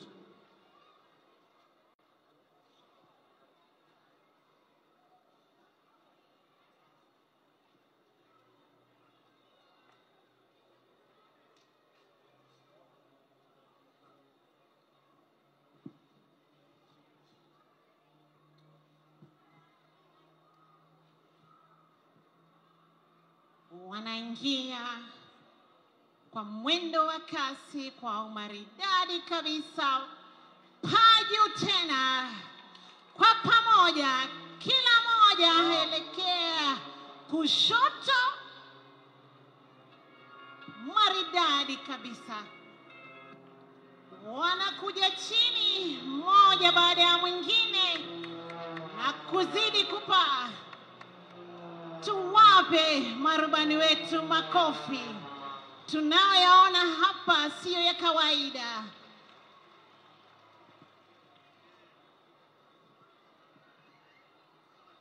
I think you all know about the occupational hazard of having real birds in the sky. We can see some eagles giving us a display as well. I'll have to become an ornithologist as well and tell you what kind of eagle, but they're not doing too badly themselves. Kabisa Mr. Sibi, kumbuka wanyama hewa wanasema pia hewa, that is where we reign. So it is okay for them to do so. They seem to be happy that wamepata wenzao kule hewani. Lakini wale wako na ujuzi zaidi kuwaliko.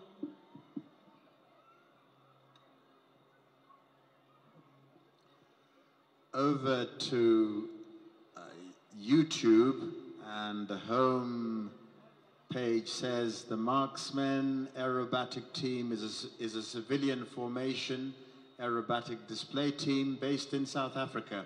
The team currently operates throughout Africa, China, and is available for air shows globally. The Marksmen perform a high-energy, dynamic 4-aircraft air display of close formation and freestyle aerobatics, crossover passes, synchronized acrobatics, and silo gyroscopic maneuvers. Those must be they. Maridadi kabisa. Makofi wapi kwa heshima. This is good. Maridadi kwa pamoja. Na hakika moshi mweupe kwamba tunajivunia anga la nchi ya Kenya kwamba liko salama kabisa.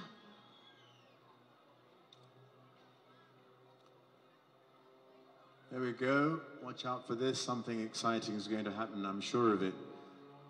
Signaled by some smoke. And coming in from the left of the presidential dais. Maridadi kabisa kwa pamoja. Ujuzi, mafunzo ya hali ya juu. The group leader is Mark Hensman. Now I have to find out whether he's flying the plane that's colored blue to be different.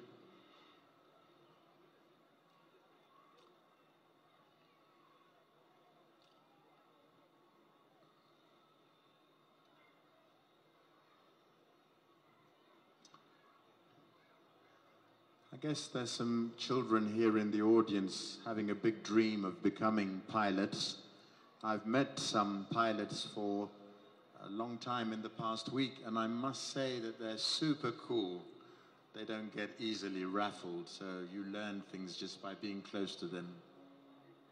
Kweli kabisa, watoto wengi ukiwauliza unataka kuwa nini, ukiwa mkubwa wengi wanakwambia nataka kuwa rubani.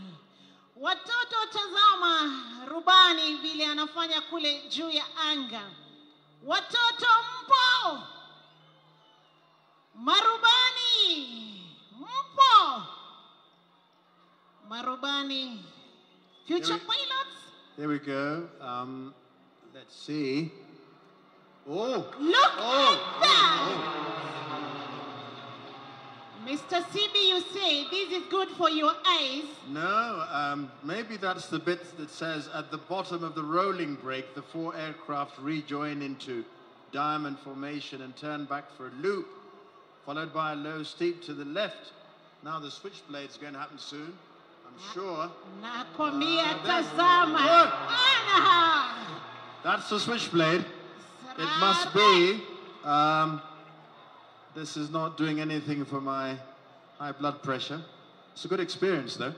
I wonder whether they'll do it again.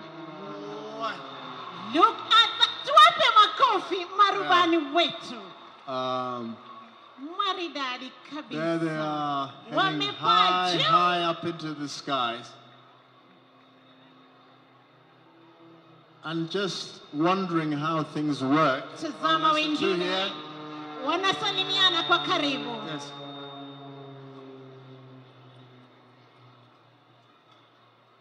Sio rahisi, sio kawaida, lakini wanaifanya kuwa kawaida kwa sababu mafunzo walionayo ni ya hali ya juu.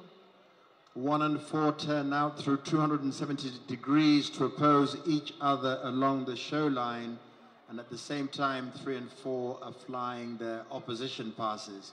1 and 4 pull vertical just before they cross and roll 90 degrees on the vertical line. Both aircraft push to level before turning right and join up to prepare for the heart. So preparation for the drawing of a heart in the sky. 1 and 4 draw a heart in the sky with smoke, and 2 draws a line through the heart before flying some solo aerobatics. Maybe that's the ticks. That's the heart. That's the heart. Upendo. Wanachora na kunukuu. I wonder whether they've fixed in as a theater director whether Cupid's arrow is going to go straight through the heart for everlasting love. I wonder. That could be it. There's flip flop. Well, vertical rolls. Paju. Pinda kushoto. Zunguka. Now look at these. Maridadi. Tazama. Anasema mbinu ninazo, hili anga nalielewa vizuri. Meanwhile, lead 2 and 3 position crowd left for their signature Kirk sister figure. 1 and 2 fly along the shoreline in line astern formation, performing a slow roll, whilst 3 continually rolls around them as they pass by. At the end of the Kirk sister pass, the team rejoin in diamond formation during the turn back for the bomb burst. This starts off as a loop, and at the 3/4 point, the team splits into 4 sections, all perpendicular to each other, and aligned at 45 degrees to display the line, creating a chandelier effect. Makofi kwa marubani wetu, wanashona kwa anga, making a loop.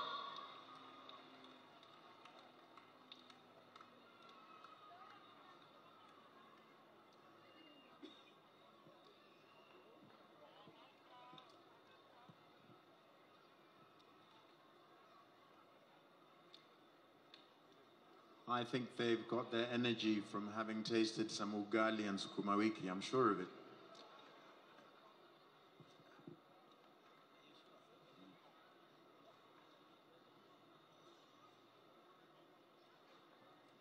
Where's the rhino?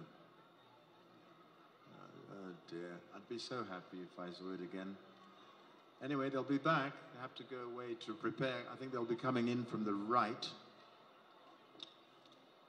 The very end of the commentary says, all the aircraft separately and in sequence from opposite directions pass in front of us to say goodbye. Wanaingia kwa onyesho la mwisho kwa pamoja, muundo wa almasi, wakitoa heshima zao kwa jukwaa kuu. Kwa heshima tuonyeshe upendo walionukuu, Tuwape makofi marubani hawa. A big round of applause for the everlasting film of this air show.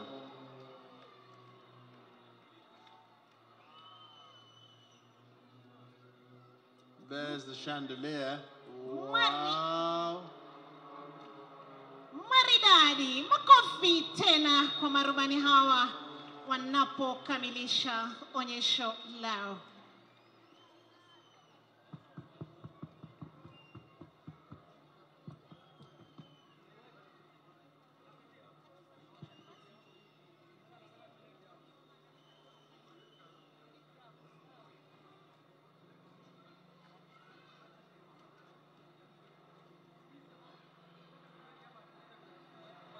Maridadi, tazama hiyo kalala chali, ndege na rubani, makofi kwake.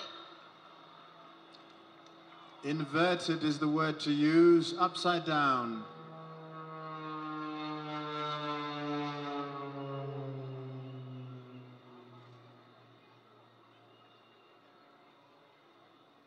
Mambo sio ya kawaida haya, lakini wanasema makofi.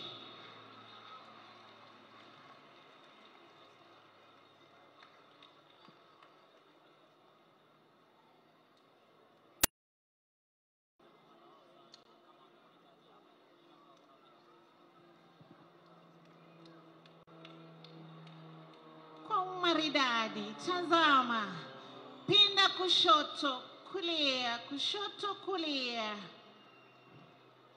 Look at that! Makofi kwa rubani wetu.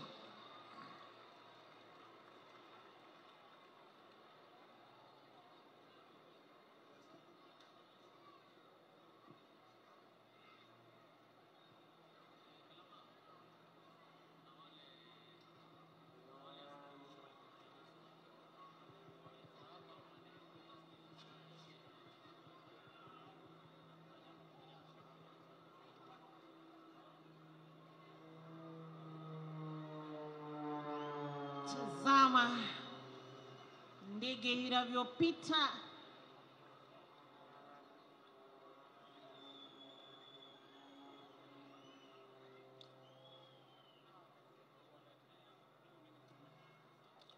I think this is the end of their display. Kabisa wanapita. Tuwape makofi wanapopita na kuelekea walipotoka ama kuelekea kutoa onyesho la kimaajabu kwamba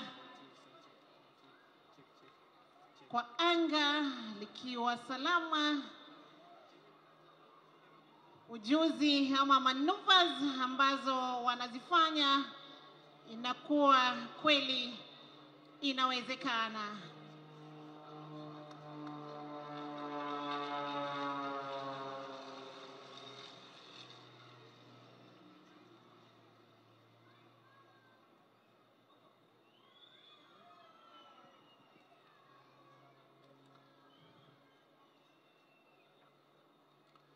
The next display is on your program, if you have one, the Wilson Airport Aviation Operators Fly Past. So a time for us to display some homegrown pride as, bye-bye. Oh, well, you'll come back one more time. They're coming back at, when are they coming back for the last time? At 15 hours, 20 past 3, thereabouts. So the Wilson Airport Aviation Operators Fly Past.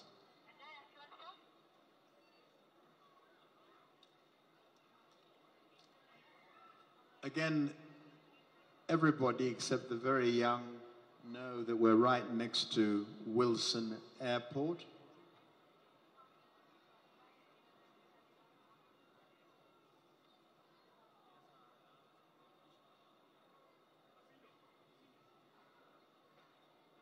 And basically, this is the home of in-country aviation.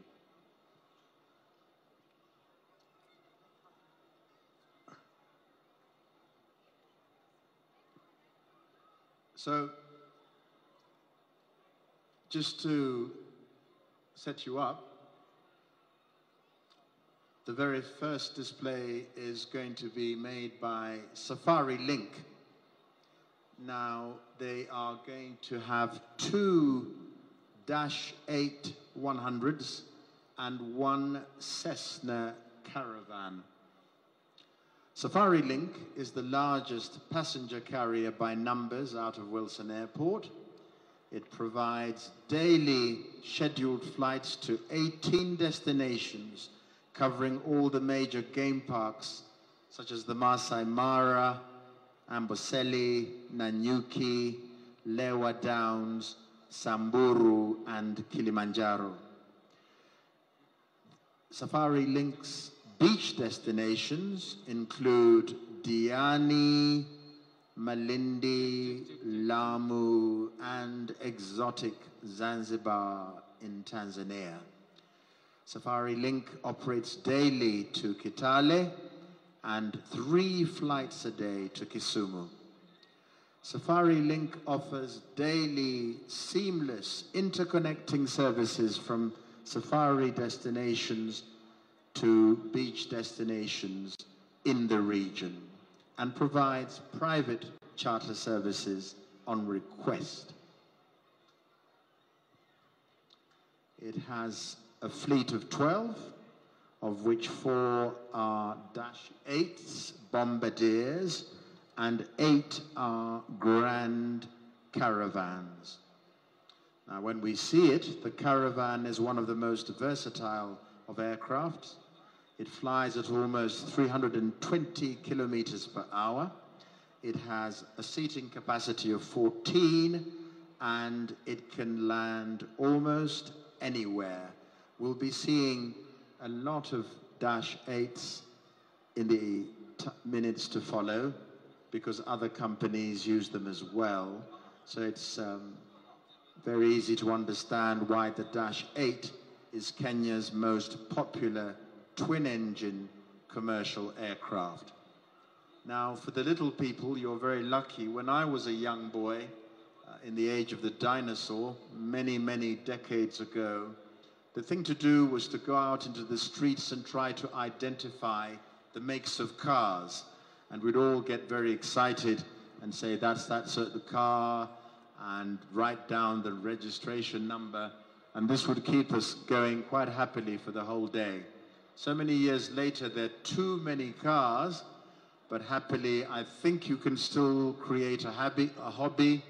Tell mum and dad to buy you a book about aeroplanes and see how much you know about them by the time you get to be my age. I know nothing.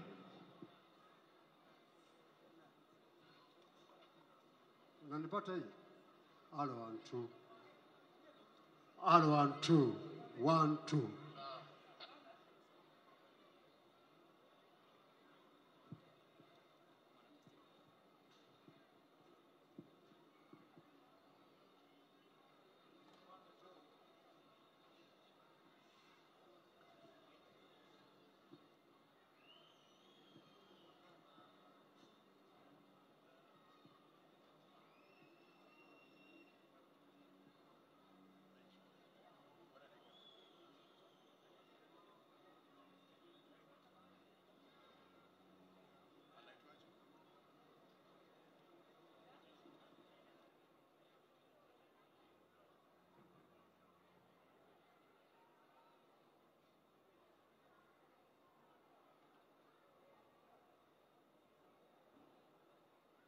We have somebody else to find mum, and she's called Hadassah, and she's with us here in the commentary booth, looking very unhappy. So mum, dad, auntie, come and find me. Hadassah.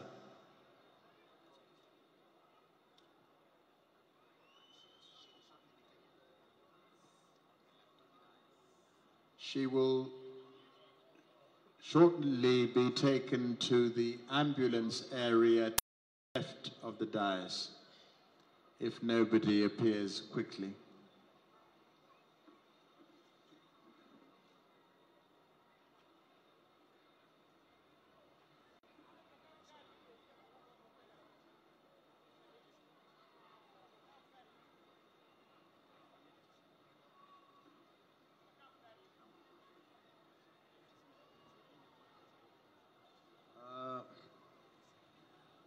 I believe the order has been changed, so that's okay.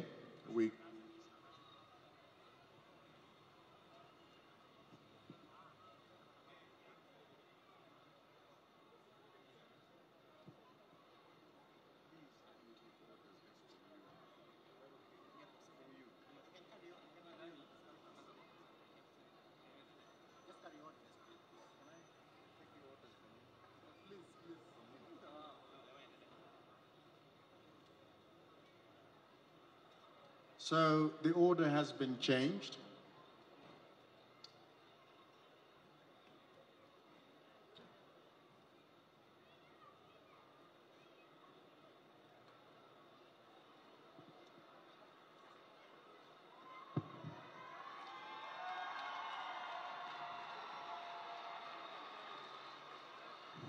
This is the arrival of the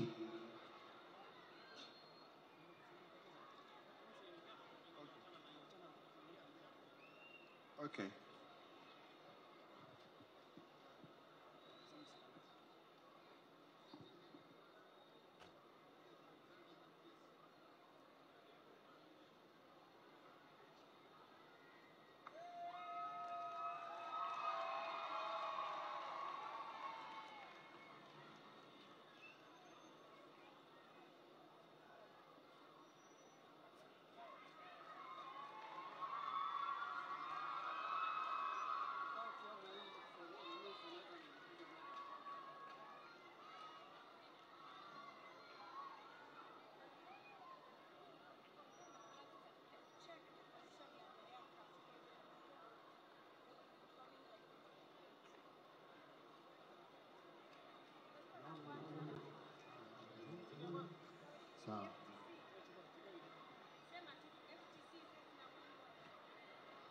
That's the FTC Cessna crafts are flying by.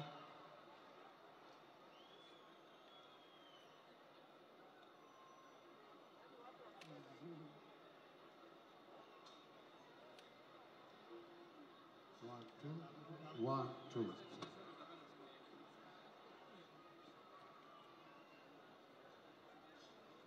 Cessna FTC, talk about the Mahout as we wait for Renegade.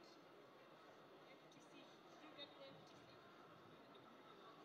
The flying training center would display us two Cessnas, a Cessna 152 and a Cessna 172, and also a Magnus Fusion 212. Now, Cessna 152 is the two-seater aircraft. It was piloted, if we see him again rather, by Captain James Nganga and operated by the Flight Training Center Flying School for the training of pilots as well as charter services. The Cessna 172, the registration here is 5YBYZ. The four-seater aircraft is being piloted today by Captain Caroline Wakahia and is operated also by the Flight Training Center. It is also used for training pilots and charter services. The Magnus Fusion 212 is a two-seater Garmin aircraft and the only one in Africa. It can use both avgas and petrol, and the aircraft is being piloted today by Captain Jacqueline Kiptol. So a little bit more as you see the planes whiz by. The FTC is a flying school based at Wilson Airport, and provides pilot training and charter services. It specializes in training curricula. There we go. Is that the...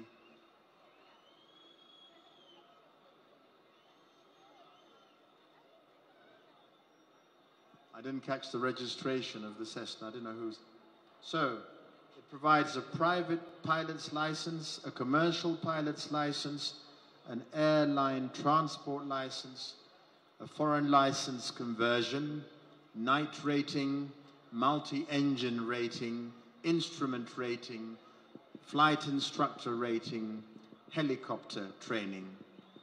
And it has a very large fleet, including 2 Cessnas, 2 Seneca, 1 Baron, 1 Parter Navia, an R-44 helicopter, and 4 Cessna Caravans.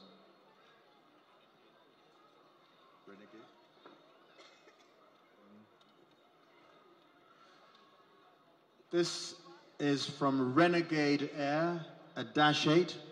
Renegade Air is a business aviation company that was incorporated in Kenya in 2012 to provide safe, dependable, and cost-effective air transport solutions to a diversity of clients. Its vision is to be Africa's most loved gold standard business aviation company. Currently, it flies to Wajir and Kisumu daily from Wilson Airport.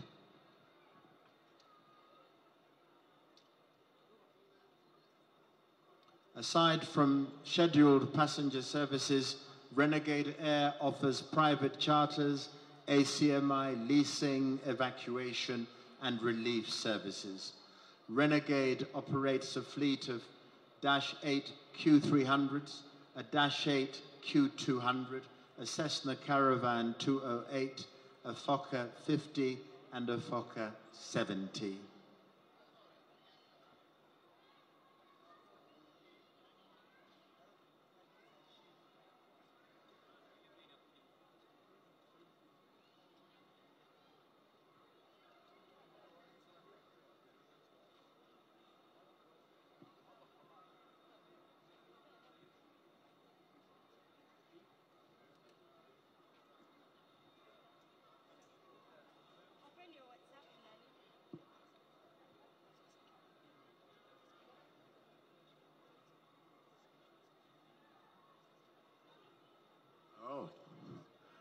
I made a mistake, and you will forgive me, because I've told you I know nothing but how to commentate. So here's this is our Dash 8, and this is Renegade Air. Sorry for my mistake.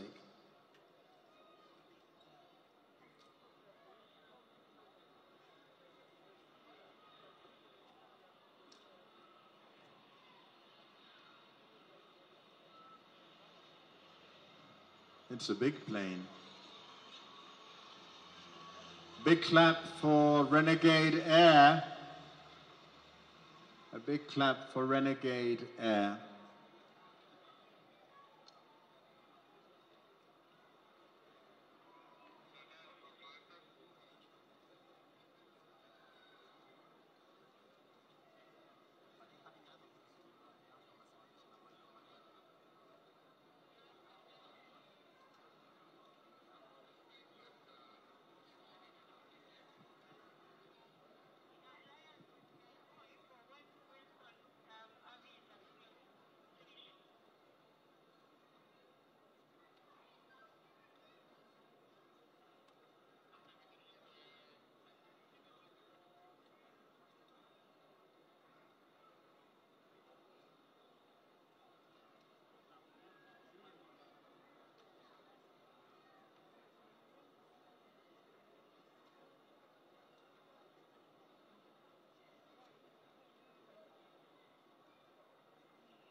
Basi tukitazama kwenye runinga zetu hapa uwanjani, tuko na mtoto ambaye ameweza kupotea. Kwa hivyo naomba tafadhali baba ya mtoto huyu aweze kufika kwenye ambulance ile nyeupe mkono wa kushoto kutoka kwa jukwaa letu rasmi, ili aweze kumchukua haraka iwezekanavyo.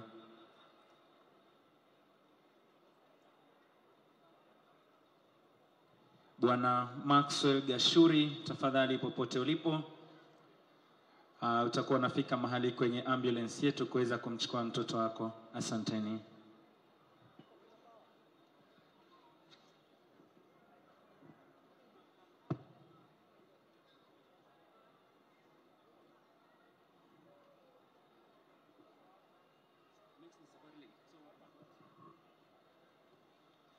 The next display is from Safarilink.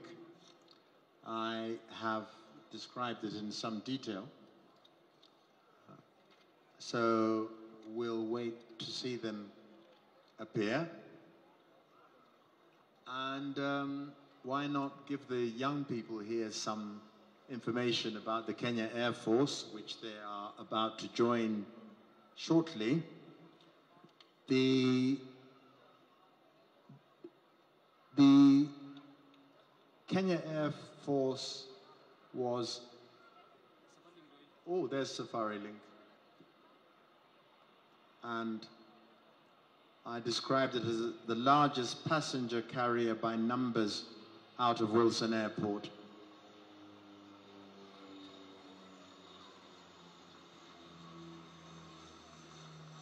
A big round of applause for Safarilink so that they don't feel left out. They're wonderful.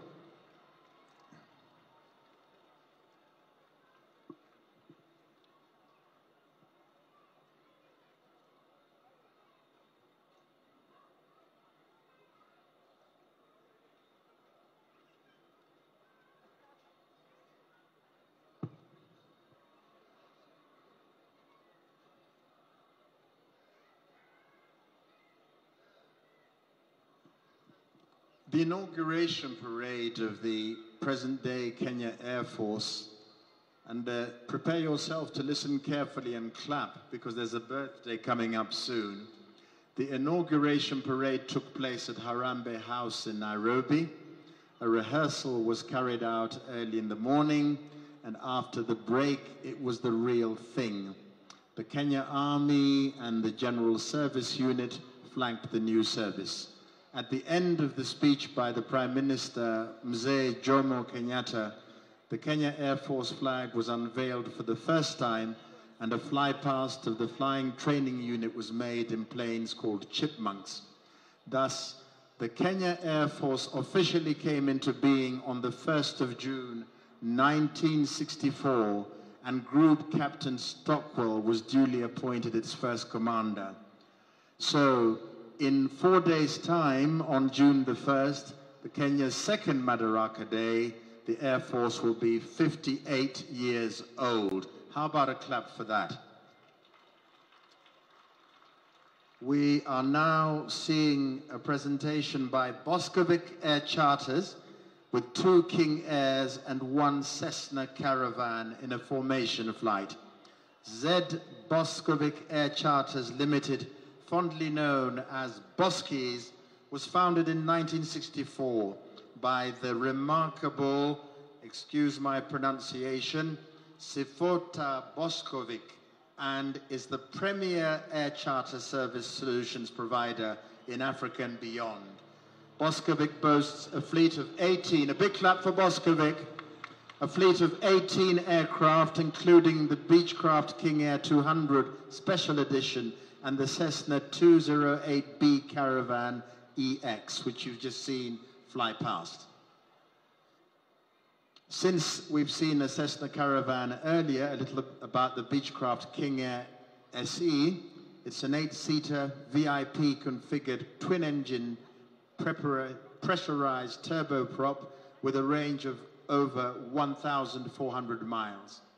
Services provided by Boscovic Air Charters include safari charters, freight and cargo services, business charters, aerial photography flights, scenic safaris, animal rescue, and humanitarian services. The Boscovic team is standing by to provide you with the most personalized and unforgettable charter experience. Next to in the fly past formation will be ALS Limited in a dash 8. ALS Limited is an organization that has a wide reach. They have a fleet of over 30 aircraft. Currently, their core business, and it's been so for over 30 years, is to support humanitarian agencies, provide medevac and scheduled passenger services. Their scheduled services are under the brand of Fly ALS, and they operate a fleet of Dash 8s, Beechcraft 1900s, and Cessna Caravans with a seating capacity between them of between 12 and 50 seats. ALS Limited flies to the Masai Mara, Diani, and Vipingo, but they're looking forward to expanding their routes and services. The aircraft you're about to see is part of the core fleet, the Fly ALS fleet, a Dash 8-100 series. The aircraft is designed and built for the general knowledge of the young by de Havilland in Canada, and has a seating capacity of 37 passengers, a cruising speed of 410 kilometers per hour, and a flight endurance of 5 hours. I think a jet aircraft takes 7 hours to cross the Atlantic, so I'm trying to work out how long this would take. It has the capability of landing on tarmac or on a short bush airstrip, making it a very versatile aircraft.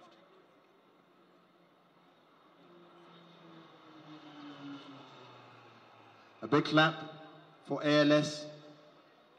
Makofi. Wengine mtaacha. Kila mtu apigiwe makofi tafadhali.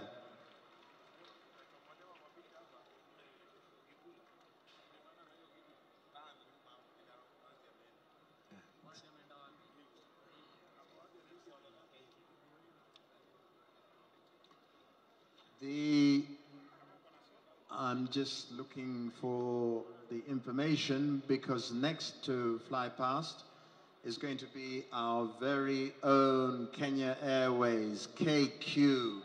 I think that deserves a clap if we've still got the energy. This is our national carrier. Makofi kwa KQ, tafadhali. Thank you, thank you, thank you. On display for KQ is 2 Embraer 190s. They will do 2 passes. The first will be clean and fast, and the second pass will be a slow landing configuration.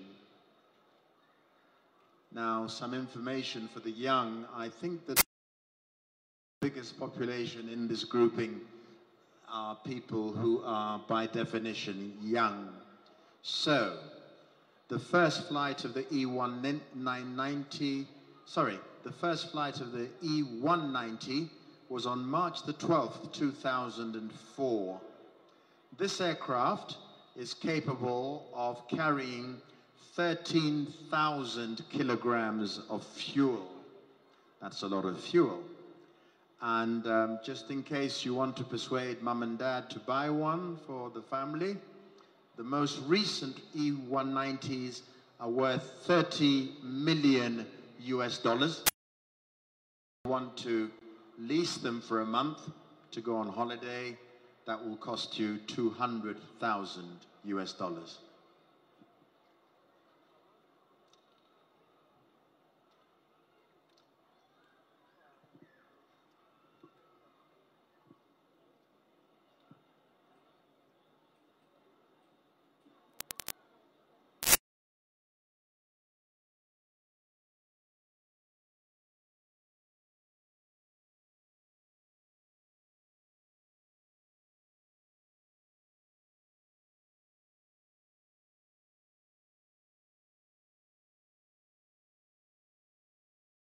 1970. At this ceremony, which was provided over by His Excellency President Mzee Jomo Kenyatta at the City Stadium in Nairobi, the parade commander for the colorful parade was Major Dedan Njuguna Gishuru, then 30 years old. He was later promoted to Lieutenant Colonel when he became Kenya's first indigenous Air Force commander 3 years later in August 1973, taking over from Group Captain D.J. Edwards of the United Kingdom. The Air Force on that day did a colorful fly past consisting of planes called Beavers, Chipmunks, and Caribou, which formed the letter A. After the parade ceremony at the City Stadium, President Jomo Kenyatta viewed Kenya Air Force aircraft and equipment at KDF East Lee operational area before proceeding to the officers' mess for a luncheon.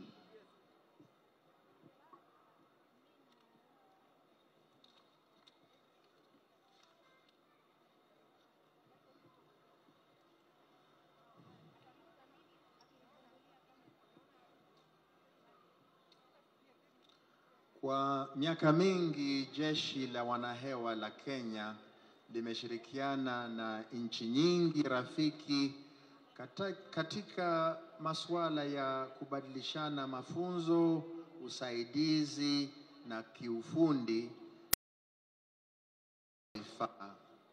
Kuanza mwaka wa 1960, jeshi la wanahewa la Kenya limekuwa likijulisha mara kwa mara katika kudumisha usalama katika anga yetu na kusaidia nchi yetu wakati wa dharura na maafa.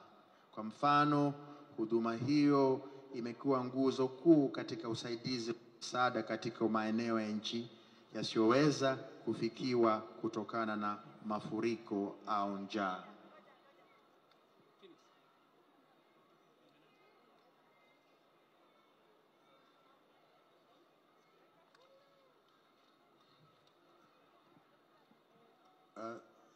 Are we...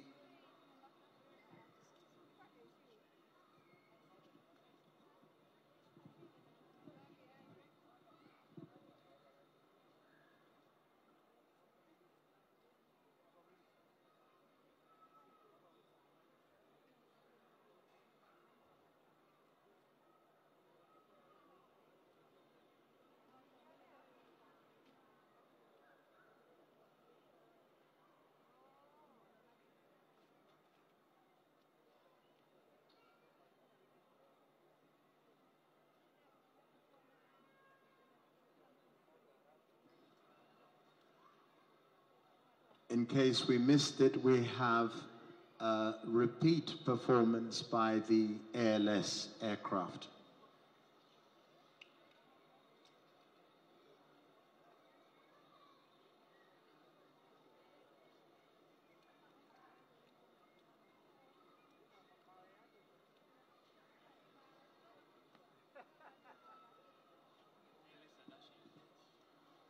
The ALS is a Dash 8.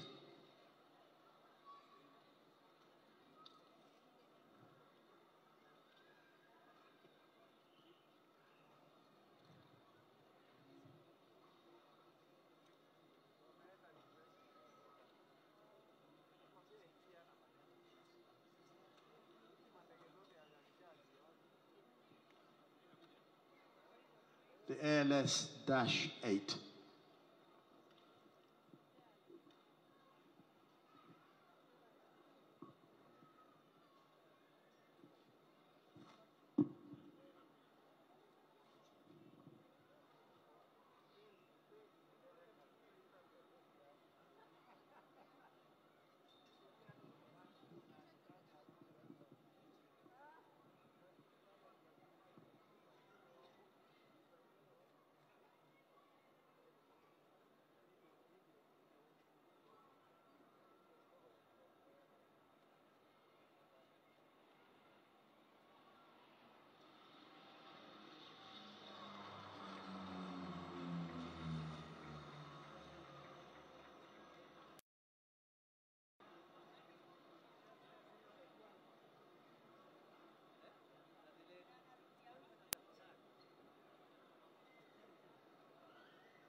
So, a bit of a delay, but we are going to see Kenya 190 in 2 passes. One clean and fast, and the second pass, a slow landing configuration.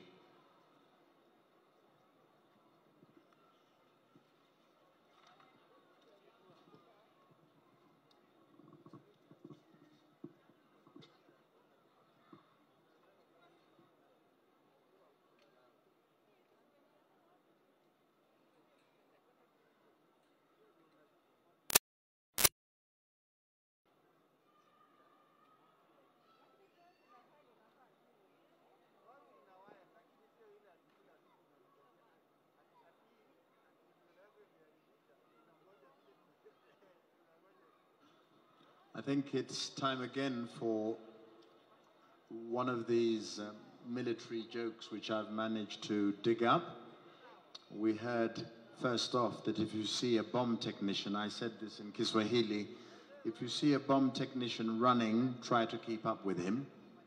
The second one is if you hear an F5 pilot yell, eject, eject, eject, the last 2 will be echoes. If you stop to ask why, you will be talking to the pilot. And the last 2 go something like this. Flying isn't dangerous. Crashing is what is dangerous. And the last one says, when in doubt, hold on to your altitude. With the words of wisdom, no one has ever collided with the sky.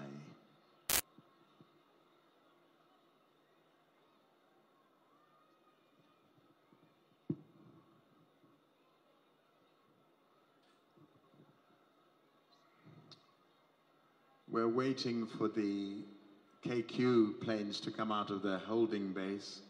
And for those of us who've flown, there's air traffic control, all manner of things that priority over air shows, however wonderful. So they'll be here. Did you know, young girls, that women were first recruited into the Kenya Defense Force in 1971 following a presidential decree? These women were recruited to create the Women's Service Corps to replace its colonial equivalent. In flying, lady officers have also proved to be as good, if not better, than their male counterparts. Major Nora Koech, retired, has the distinction of having been the first female pilot in Kenya, in the Kenya Air Force rather. Others have followed in her footsteps. Air women have also done a commendable job in other fields such as crash and rescue sections, air defense operations, and air traffic control. And you may not know, this is wonderful general knowledge, this will get you everywhere, that Helen Obiri and Nancy Lagat, as well as many other household names, but Helen Obiri and Nancy Lagat, both world champion athletes, are members of the Kenya Air Force. They deserve a clap. They do us proud. They've got more records than we can keep in a drawer. Well done. And of course, we've seen ambulances. The Kenya Air Force also employs medical practitioners, and the provision of medical services dates back to 1940.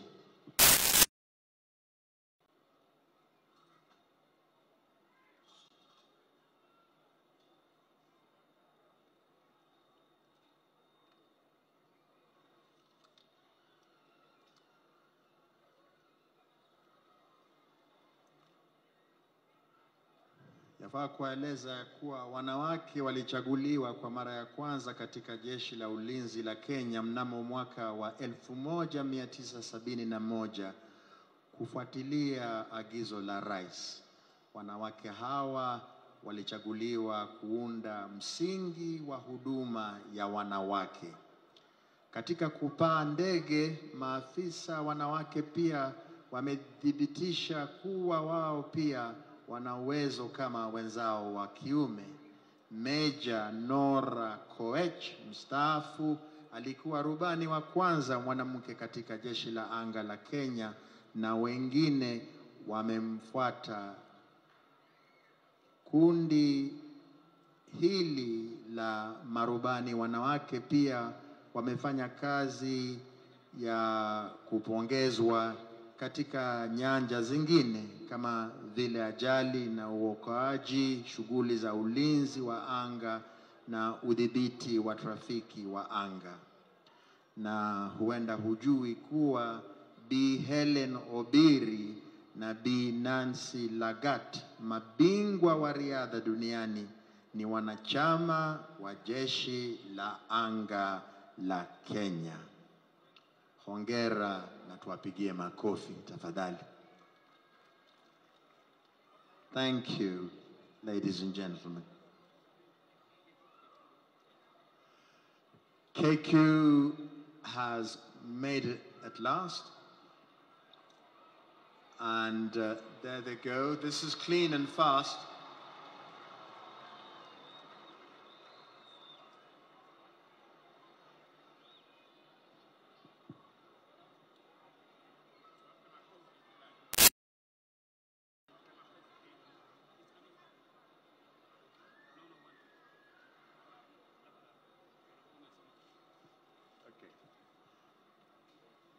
So there's only one Embraer that I've seen, so forget my notes. One Embraer, and it's coming back. And this time round, we must show a dash of nationalism and give out the biggest roar of the day, particularly as our president and his guest are watching.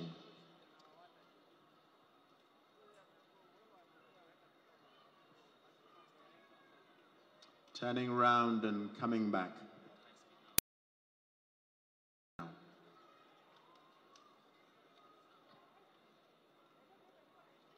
So remember, if you want to buy one of these, I think only governments can do it really. It will set you back $30 million.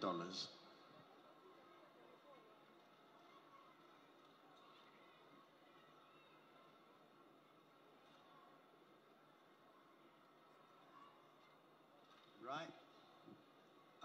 And if you look very carefully, although it's going to be whizzing past at knots per hour, you will see that the design of this brand new Embraer 190 has our Big Five. And I'm not going to talk down to the young here by telling Big 5 hour, because they know, of course. The quizzes to follow. Asante sana mwenzangu bwana Sidi Okumu kwa matangazo hayo kabambe kabisa. Wananchi, kwa heshima tunawaomba, iwapo mtatumia vyakula mbalimbali, karatasi ama mikebe inayotumika kuhifadhi vyakula hivyo, tunaomba tafadhali kwa heshima kuweza kuiweka sehemu maalum ambayo imeweza kutengwa kwa ajili ya vitu kama hivyo, kwa sababu tunaona ndege wameanza kuzunguka hapa juu ya anga na bado marubani wetu wanaendeleza maonyesho yao. Kwa hivyo tafadhali tujaribu kuwa wangwana ili tuache uwanja huu ukiwa msafi zaidi ya vile tulivyoupata. Asanteni.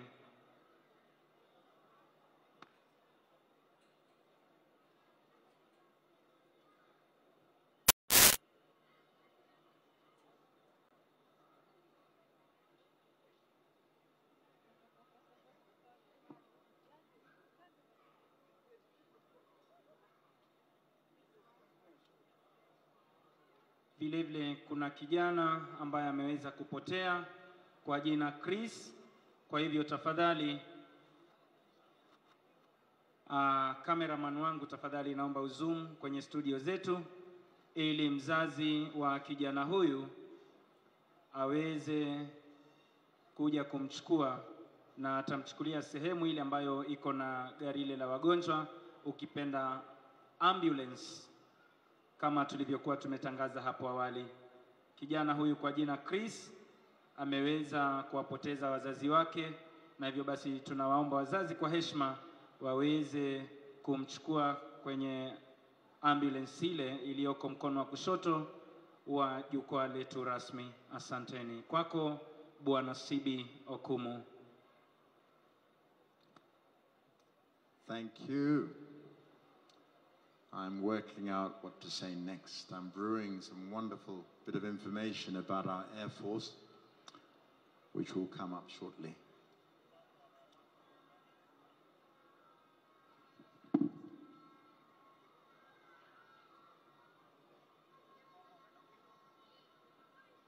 We're waiting for the Embraer 190 to turn round.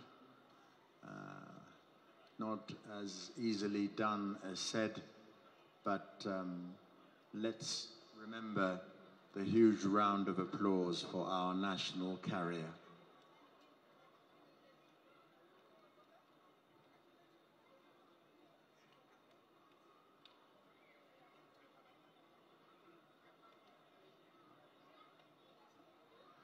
Did you know that during the colonial period, the British Royal Air Force had its East African headquarters here in Nairobi? It controlled not only the territories of Kenya, Uganda, and what was then Tanganyika before the union with the island of Zanzibar. Here it comes. Here it comes. Here it comes. Here it comes. Lights on. Makofi, Makofi, Makofi. KQ Embraer 190. Doesn't it look superb in our colors? And can we see the big five? There's a lion. Yes.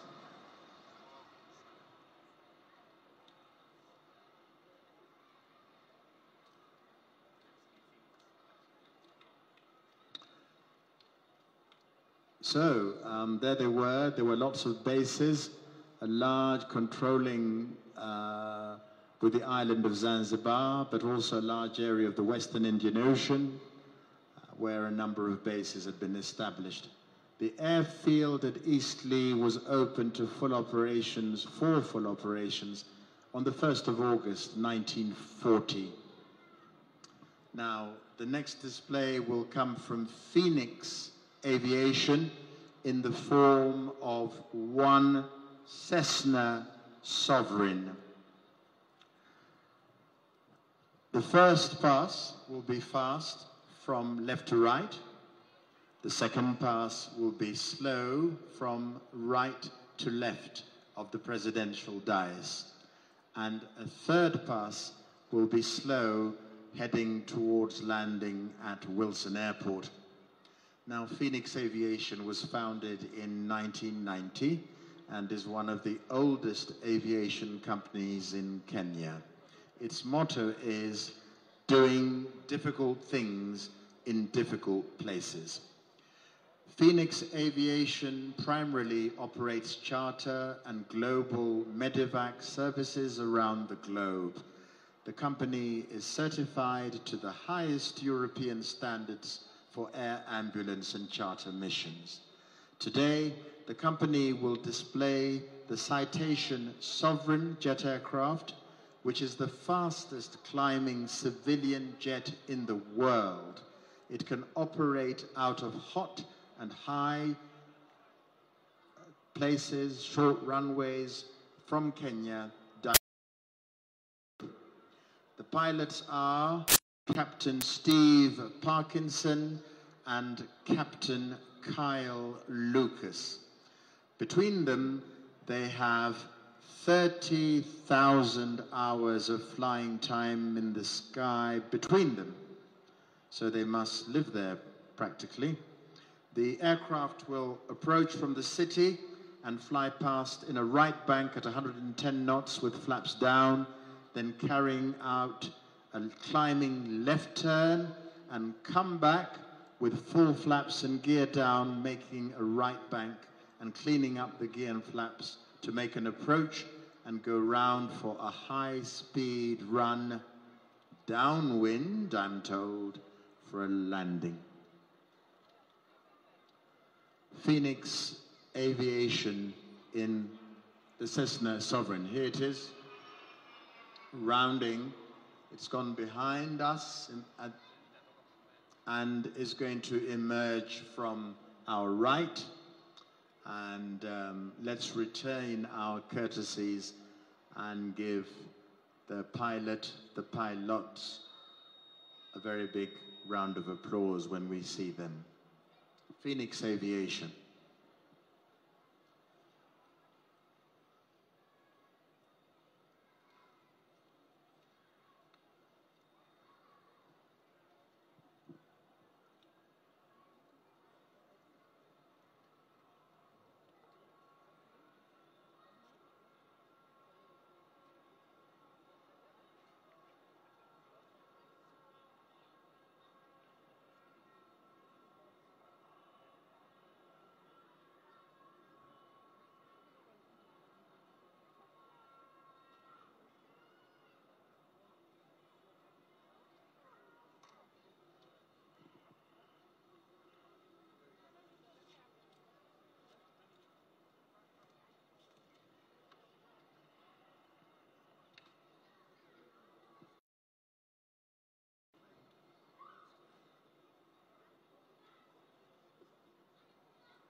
Wacha niseme kwa Kiswahili, wakati wa ukoloni, Royal Air Force ya Uingereza ilikuwa na makao yake makuu hapa Nairobi. Ilidhibiti sio tu maeneo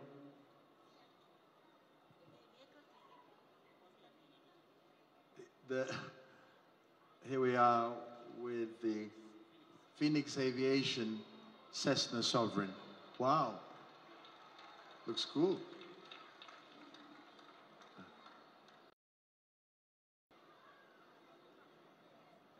I do believe that she will turn and come back.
Our last fly past in the civilian category, it's going to be one pass only, a Dash 8 operated by Skyward Express.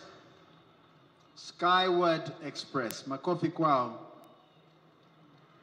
The short takeoff and landing capacity enables this aircraft to operate in short airfields and runways which cannot take...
Sorry, that was the last flypast by Phoenix Aviation.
The last in the civilian category is going to be one pass only from right to left for the Dash 8-100 operated by Skyward Express.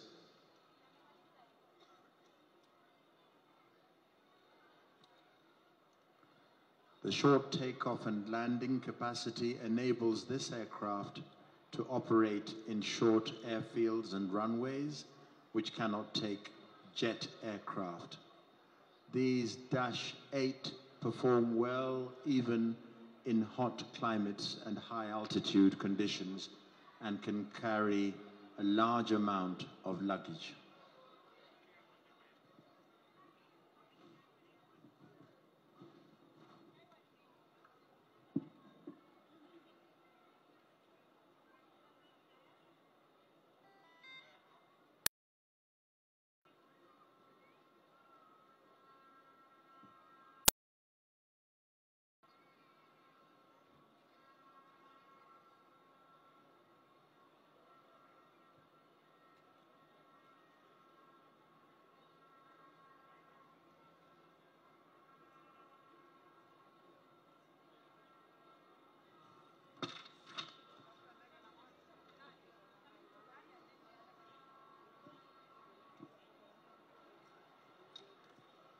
The Skyward Express is coming to land.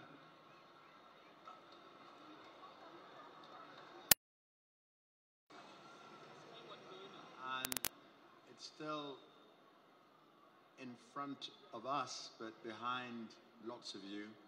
It's coming in from the right of the presidential dais.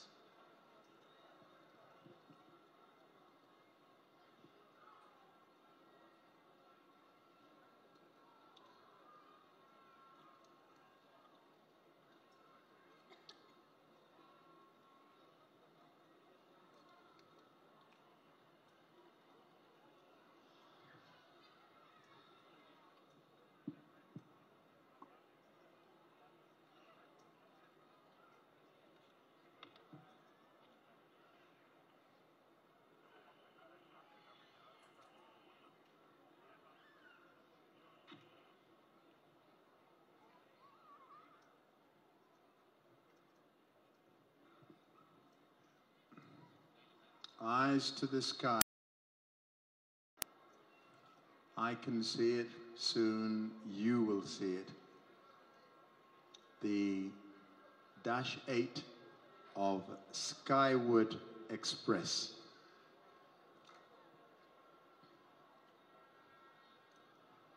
Now the thing to do is to note its colors.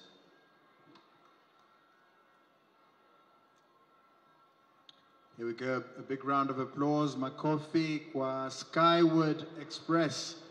Red and white. Not red, maybe, have to look up my colors.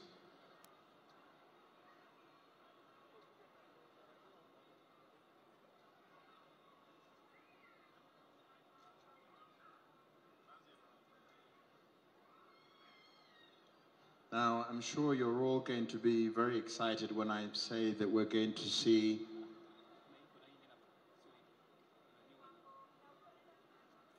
one more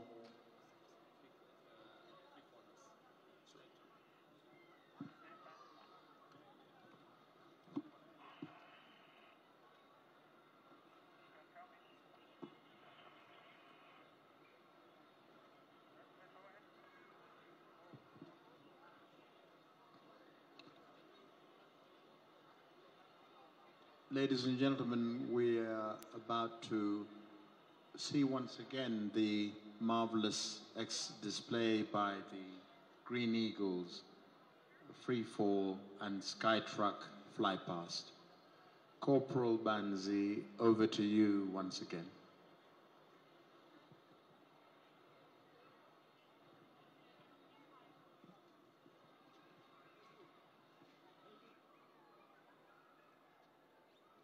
Asante sana mwenzangu Bwana Sibi Okumu.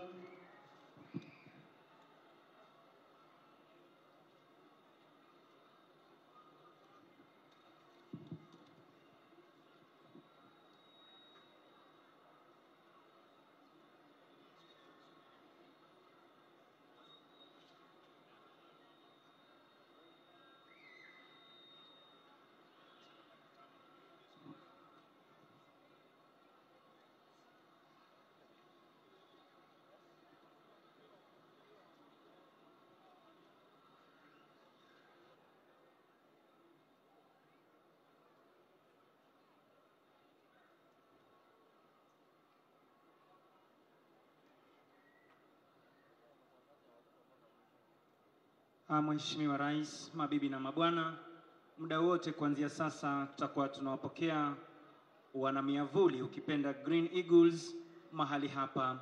Lakini tukizidi kuwasubiri kwa muda mfupi hivi, tutarudi kwa bendi yetu ya Yellow Wagoners waweze kutupatia wimbo mmoja tunaposubiri ndege aina ya Skytruck kuweza kuwaachilia wana Green Eagles kule angani.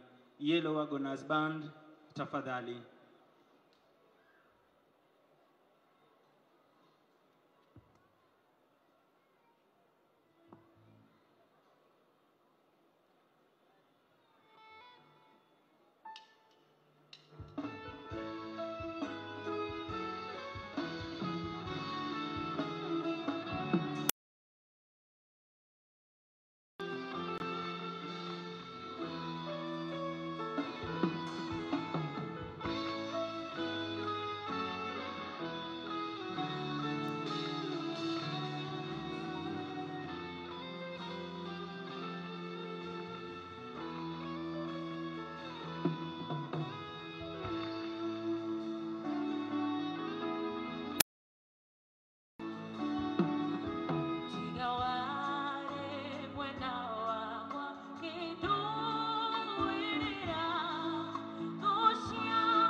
Asante sana, asante Yellow Wagoners Band kwa wimbo huo mtamu. Basi muda wote kuanzia sasa tutakuwa tunapokea wana Green Eagles, hiki ikiwa ni kikosi maalum cha wanamiavuli, wanajeshi wanaotumika kutekeleza operesheni mbalimbali kama vile kuwaokoa mateka wakati maadui kuweza kufichwa kwenye maeneo fulani, na punde tu habari za kijasusi zinapowafikia wanajeshi wetu huchukua hatua haraka iwezekanavyo kuhakikisha kwamba mwananchi huyu aliyetekwa nyara hapati madhara ama kudhulumiwa na maadui hawa kwa njia yoyote. Kama tunavyojua ya kwamba hakuna mkataba ama makubaliano yoyote baina ya nchi huru na hapa wanajeshi huingilia kati mambo kama haya, mamikasa kama hii, kuhakikisha kwamba wananchi wanaotekwa nyara wanaokolewa kwa muda mfupi iwezekanavyo. Angani hivi sasa ni wana Green Eagles ambao tayari wameweza kutoka kwenye ndege ile aina ya Skytruck, na hivi sasa wanasoma eneo lao la operesheni, ambapo si mahali pengine ila hapa uwanja huu wa bustani la Uhuru. Mheshimiwa Rais, hivi sasa angani ni kuna bendera 8 ambazo zinapeperushwa na wana Green Eagles. Ya kwanza ikiwa ni bendera ya Jamhuri yetu ya Kenya, ya pili bendera ya majeshi yetu ya ulinzi, ya tatu bendera ya jeshi letu la nchi kavu, ya 4 bendera ya jeshi letu la wanahewa, ya 5 ikiwa ni bendera ya jeshi letu la wanamaji, na bendera 3 zikiwa ni bendera zilizo fahari ya kikosi hiki cha wana Green Eagles. Basi hivi sasa tayari Jump Master ameweza kuwatangulia wenzake akipeperusha bendera yetu ya Jamhuri ya Kenya, akiteremka mahali hapa kwa utaratibu. Mkono wangu ama mkono wa kulia kutoka kwa jukwaa letu rasmi, Mheshimiwa Rais, kumeweza kupulizwa moshi wa kijani kibichi ili kuwawezesha wana Green Eagle pepo kadri unavyovuma. Basi wanakuja vizuri kabisa, ikiwa mara kwa mara operesheni hii hutekelezwa usiku wa manane ili kuweza kumnyemelea adui ambaye mara nyingi huwa amelala, na hivyo basi kuweza kukabiliana na maadui ili kumnasua ama kumkomboa mwananchi huyu ambaye huwa ametekwa nyara asiweze kudhuriwa na maadui hawa. Anakuja vizuri kabisa akitumia tajriba alionayo, ujuzi wa hali ya juu, akipeperusha bendera yetu ya taifa. Ni Jump Master Warrant Officer 2 Joseph Munai. Anakuja kwa maridadi kabisa, akikunja miguu yake hapa, akiangalia sehemu atakayotua. Anakuja kwa utaratibu karibu kabisa mahali hapa. Tumpe makofi Jump Master. Ameweza kutua vizuri kabisa mahali hapa, ikiwa hili ndio eneo lao la operesheni, ambapo kama ilivyo desturi wanapokuwa vitani, hapa ndipo atakaposhika doria kuweza kumkomboa mateka ambaye kwa hivi sasa huwa ako kwenye mikono ya magaidi hawa. Ameweza kutua vizuri kabisa. Wa pili hapa akiteremka kwa maridadi kabisa, akipeperusha bendera ya majeshi yetu ya ulinzi ya Kenya kwa umaridadi mkubwa, utaratibu, anaangalia atatua wapi. Anakuja kwa maridadi kabisa, akiangalia atatua wapi, anatafuta desired impact point. Anashuka kwa maridadi kabisa hapa uwanjani. Tumpe makofi akipeperusha bendera ya majeshi yetu ya John Joroge. Watatu anayepeperusha bendera ya jeshi letu la nchi kavu ni ambaye anatenda kabisa. Tumpe makofi anapotua mahali hapa. Wanne anayetua mahali hapa anayepeperusha bendera ya jeshi letu ama majeshi yetu ya wanahewa, akitua mahali hapa kwa maridadi kabisa, akitumia ujuzi alionao kwa umaridadi mkubwa. Tumpe makofi tafadhali. Watano anayepeperusha bendera ya jeshi letu la wanamaji, ambaye si mwingine bali ni Senior Sergeant Gerald Kinywa. Vile vile wa sita akiwa ni Koplo Boniface Obili, wa saba akiwa ni Sergeant Steven Irungu, na wa nane ambaye hivi sasa anateremka mahali hapa akitua maridadi kabisa mahali hapa si mwingine bali ni Senior Sergeant Joseph Okeyo. Tuongeze makofi wananchi tafadhali. Mheshimiwa Rais, operesheni hii haizoeleki, na mara nyingi wana Green Eagles husema kwamba every jump is a new jump. Kwa hivyo wakati kila siku wanaporuka, huwa wanaruka kwa makini, uangalifu na tajriba walionayo wakati wanapotekeleza operesheni zao. Vile vile lazima waweze kuhakikisha kwamba usalama wa wanajeshi hawa wanaoruka mahali hapa umeweza kuzingatiwa, na hivyo basi huhakikisha kwamba kwenye ardhi mahali wanapotua, drop zone safety officer anahakikisha kwamba usalama wao umeweza kuzingatiwa. Siku ya leo drop zone safety officer akiwa ni Jump Master Warrant Officer 2 Sami Tirop, wakishirikiana na Jump Master Warrant Officer 2 Obadia Midhibe pamoja na Warrant Officer 2 Ronald Bichanga. Afisa anayeongoza operesheni ya leo ni Luteni Valentine Eshiwani. Basi wanazikunja parachuti zao haraka iwezekanavyo, hii ikiwa ni operesheni ambayo huchukua muda mfupi zaidi, ili kuhofia iwapo watakuwa wameonekana na adui basi wasije wakapatikana mahali hapa.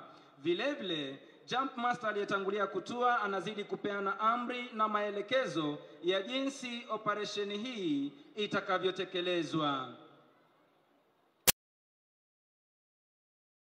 Ni sharti wanajeshi hawa kuweza kujikunjia wenyewe parachuti hizi ili kuweza kuziweka tayari iwapo zitahitajika wakati wowote kwa dharura.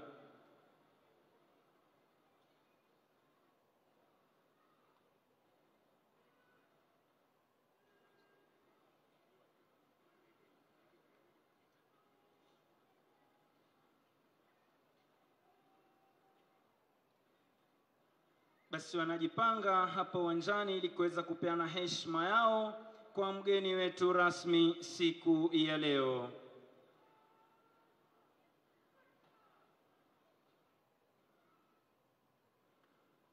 Basi kwa amri hiyo quick march wanaondoka uwanjani. Tuwape makofi wana Green Eagles wanapoondoka hapo uwanjani. Asanteni. Kama ilivyo desturi zetu za kijeshi, Mheshimiwa Rais, wanajeshi mambo yao ni sawasawa, wanatembea sawasawa, wanavalia mavazi yaliyo sawa na vilevile wanapigana vita kisawasawa. Wanaondoka uwanjani wakiongozwa na aliyetangulia kutoa mahali hapa, Jump Master Warrant Officer 2 Joseph Munai. Tuwape makofi wananchi tafadhali, wana Green Eagles wanapoondoka hapa uwanjani. Asanteni. Hiki kikiwa ni mojawapo wa vikosi vinavyokamilisha brigedi operesheni speciali za jeshi letu la nchi kavu.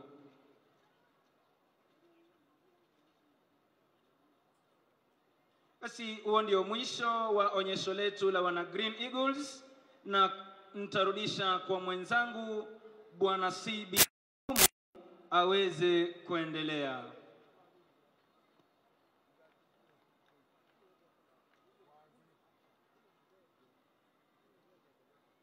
Thank you very much, Corporal. Your Excellency, you are going to be mesmerized, is a good word, by the next performance. It features our very special guests from Cape Town, South Africa, and we're seeing them for the third time today, and I think we could see them 3 times more. They are called the Marksmen, and they are a group of friends who are driven by their love of flying. Earlier in their careers, they were professional pilots. They flew helicopters, jet aircraft. What else did they fly? Everything between them. And then they decided to come together and just fund their love of flying as a display group that performs all over the world in a category called the unlimited category. Unlimited meaning that basically they're the best pilots there are. And we shall soon see that for the 3rd time. Their names are Martin Hensman, who is the group leader. There's Mark Sampson, I think they call him Sammy. And there's Eugene Dupreez and Martin are the Marksmen.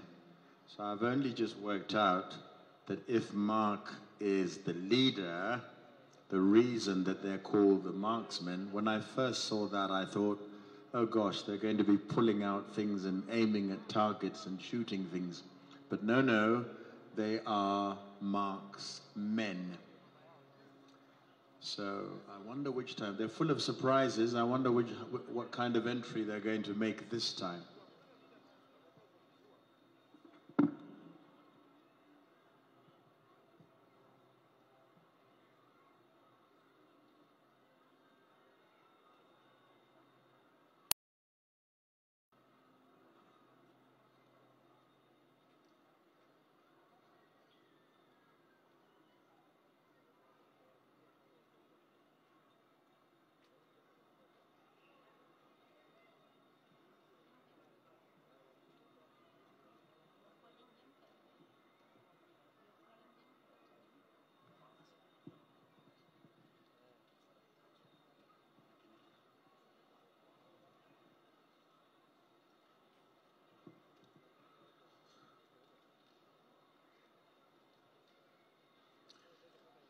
So, Your Excellency, last time round, not knowing quite what it all meant, I just read the notes given to me by the team, and then we tried to piece together what was happening in the notes. It started off by saying that the 4-ship is going to re-enter for a loop in T formation, followed by a 2nd loop in diamond formation. At the top of the 2nd loop, the formation is going to bend 90 degrees to the left to finish parallel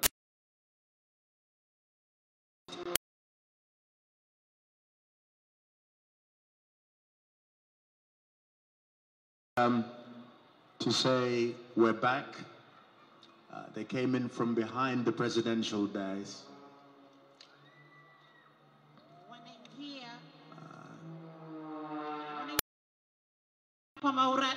Kwa umaridadi kwa pamoja katika muundo wa almasi. So next is a wing over to the right and barrel roll to the left in diamond formation. After the barrel, the team turns right to return to the center of the air display area, and during the turn, the 4 aircraft change into line astern formation. The team will pull up, and at about 50 degrees pitch, each aircraft separately in turn will break right with a 3/4 roll. The smoke draws a pattern in the sky as the aircraft separate. At the bottom of the rolling break, the 4 aircraft rejoin into diamond formation and turn back for a loop, followed by a low, steep turn to the left, after which the team on, and this is one of the really good bits, Mr. President, to perform the Switchblade. So let's go for that. You'll recognize it when you see it, the Switchblade.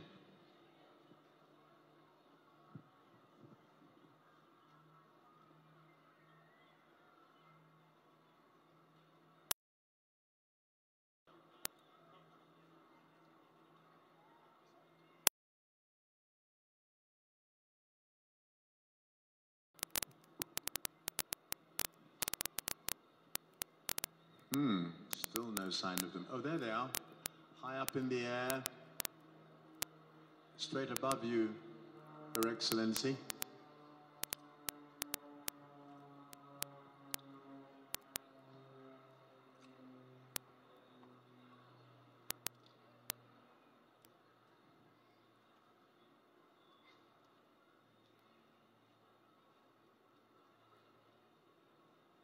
Now, after the Switchblade, the team is going to split into two separate pairs. The wing aircraft are on the display line and will fly opposition pass maneuvers. The lead and 4 aircraft will pull up from the Switchblade, each 30 degrees off vertical. Planes 1 and 4 will turn out through 270 degrees to oppose each other along the show line. At the same time, 3 and 4 are flying their opposition passes. 1 and 4 will pull vertical just before they cross and roll 90 degrees on the vertical line. That's also a really good bit. Both aircraft push to level before turning right and join up to prepare for the heart. Another good bit, they're going to draw a big, big heart in the sky. 1 and 4 aircraft draw a heart in the sky with smoke, and 2 draws a line through the heart before flying some solo aerobatics. Meanwhile, lead 2 and 3 position crowd left for their signature Kirk sister figure. 1 and 2 fly along the show line in line astern formation. Oh, here they are. We'll catch up with them. Vertical, way, way up. I don't know quite high, but it seems high enough to me.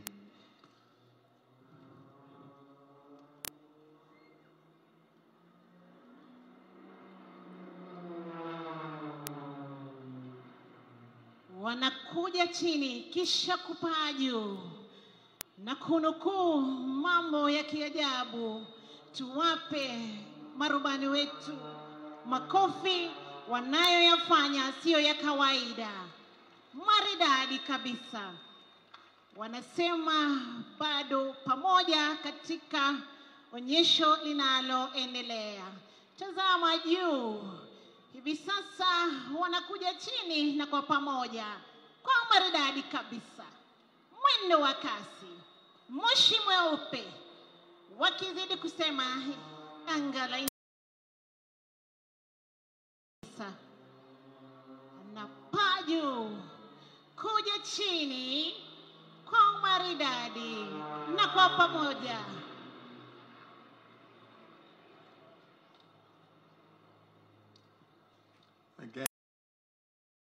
consummate skill required to fly so close together, need I not say, without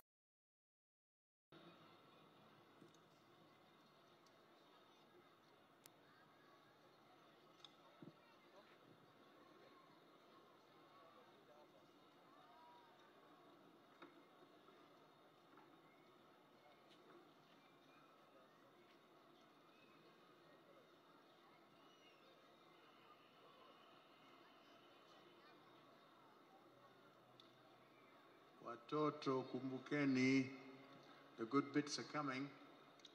They're just warming up.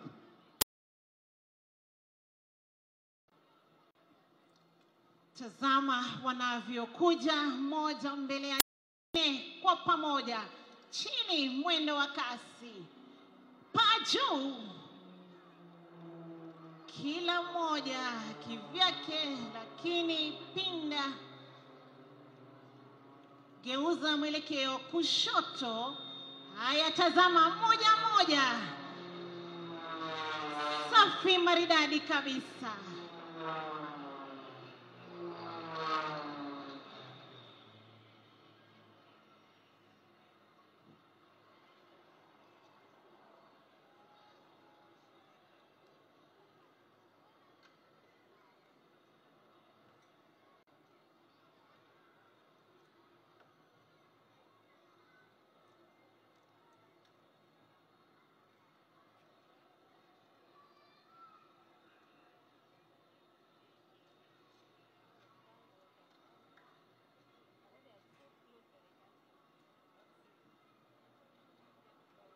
Watoto wetu tulio na ndoto ya kuwa marubani, tuweze kuweka bidii shuleni, kwa sababu kuweza kuwa rubani lazima uwe umeweza kufaulu kwa mafunzo shuleni.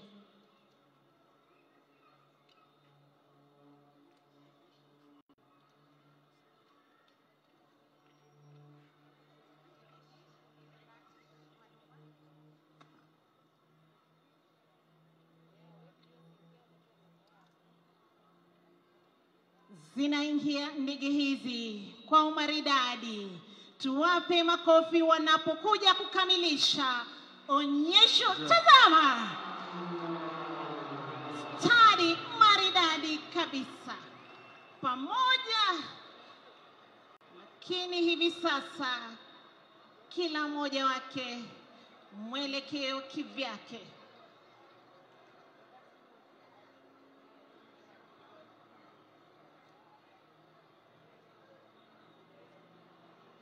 Na wanalete onyesho la moja, mwingine akitazama.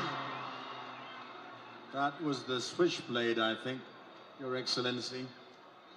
Quite impressive.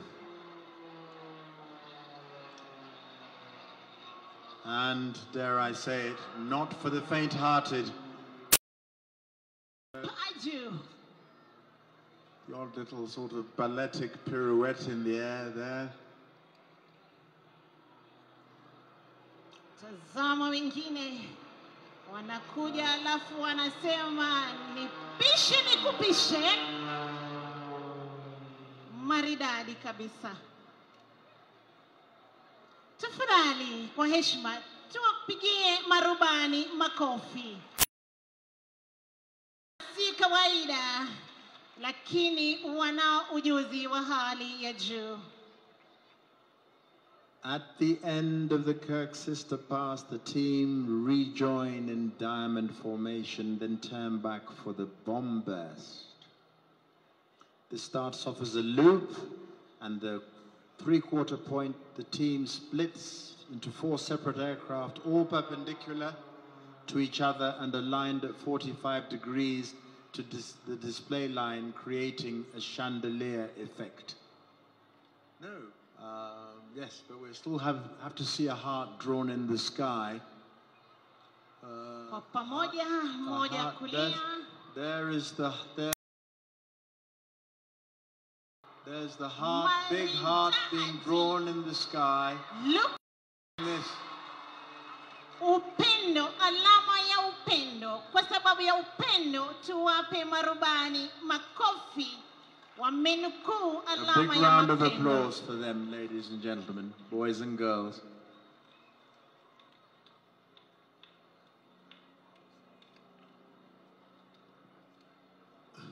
Tazama, maridadi kabisa. Kuja paju.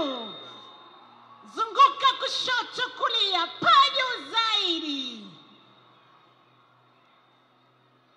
Juu, juu. Tazama. Wanashtua kweli kweli. Mambo sio ya kawaida. Lakini wanafanya kwa ujuzi wa hali ya juu.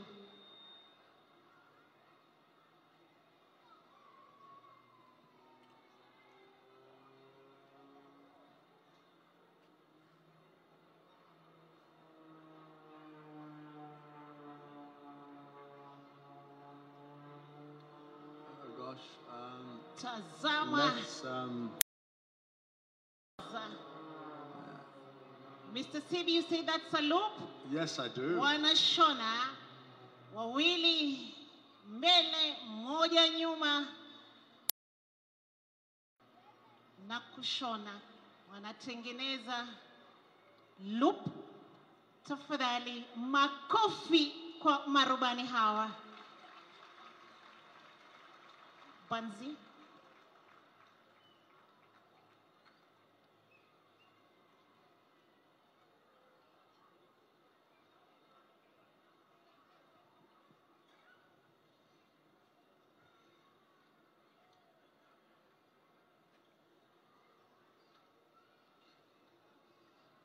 Towards the end, all the aircraft separately and in sequence from opposite directions will pass in front of us to say goodbye.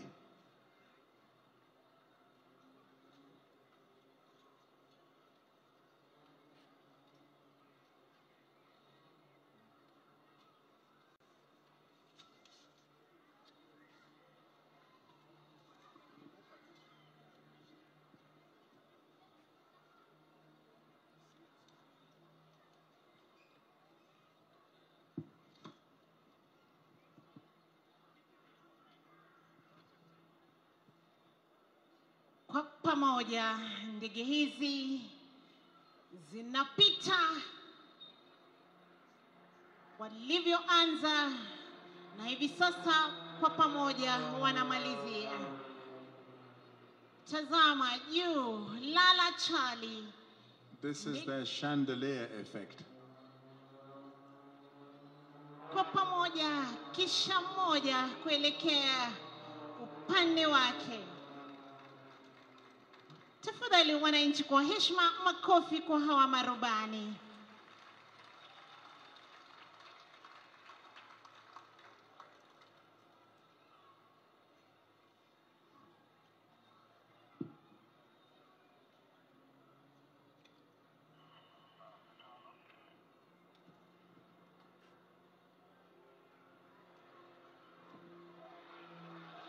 Tazama, ndege kalala chali, rubani kalala chali, makofi kwa rubani. It's an inverted flight. Inverted, flying upside down.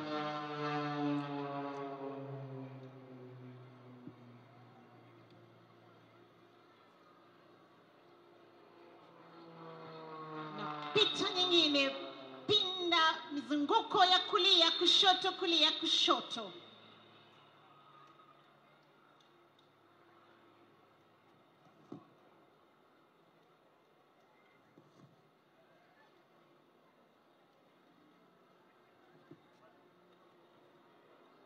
Anakuja, tazama, pinda na kuweka pose, kushoto, kulia, kushoto, kulia.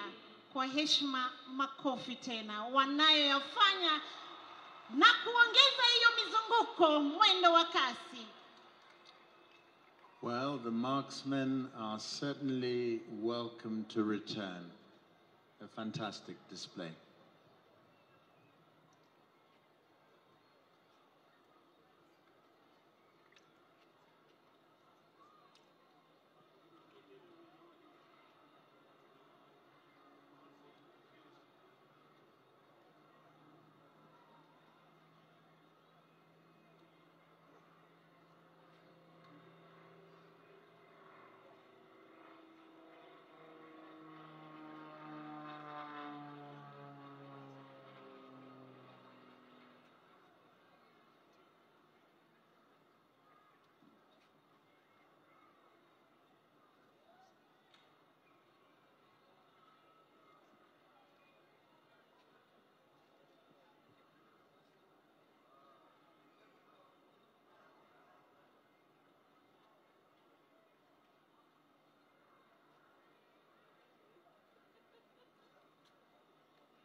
hivi sasa wakiwa tena kwa mara nyingine pamoja.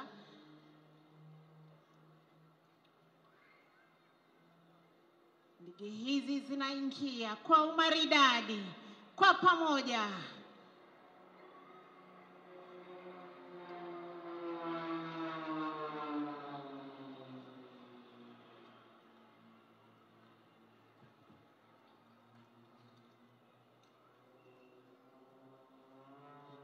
Tazama wanavyoingia sasa. Kupaa juu, kushuka kwa pamoja, na kumbuka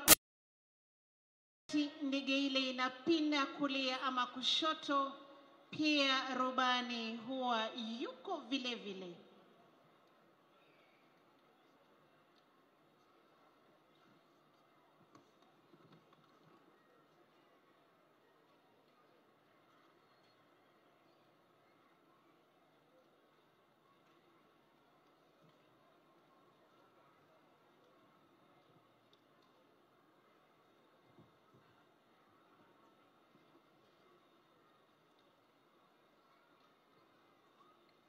So we're really glad the Marksmen came to entertain us. We hope they'll come back, teach us a thing or two for one. And their names, Martin Hensman, Mark Sampson, Eugene Dupreez, and Martin Schultz.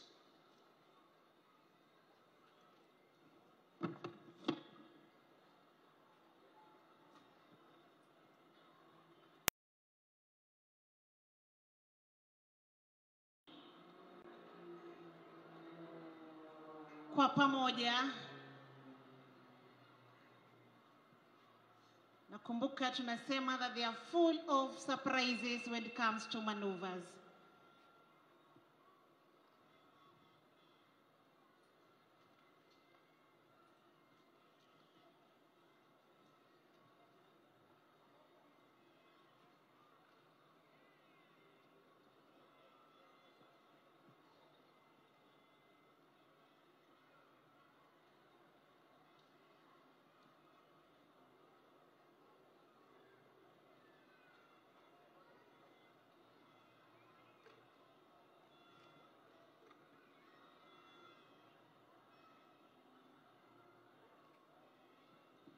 Wanaingia kutoka upande wa kushoto wa jukwaa kuu,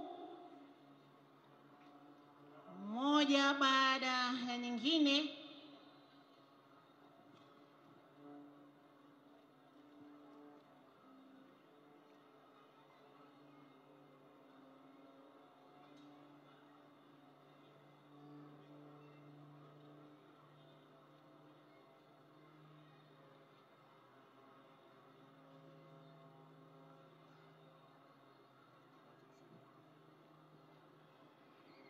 Wanaingia moja baada ya mwingine katika dedication pass kutoa heshima zao kwa jukwaa kuu. And as they come in for their final salute, Your Excellency, a crib from social media on the homepage of their website, it says, the Marksman Aerobatic team. A round of applause, please.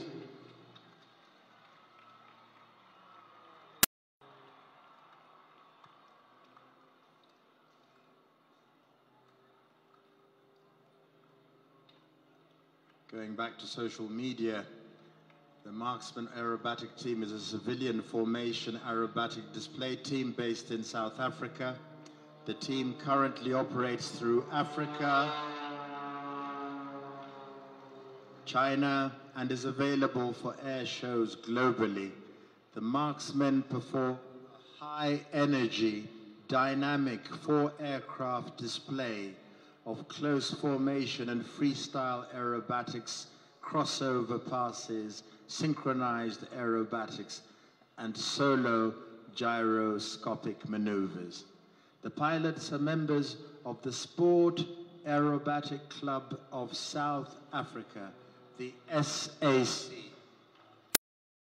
and compete at Aerobatic in unlimited classes. A big round of applause for the Marksmen one last time. Thank you very much for coming, and do come again.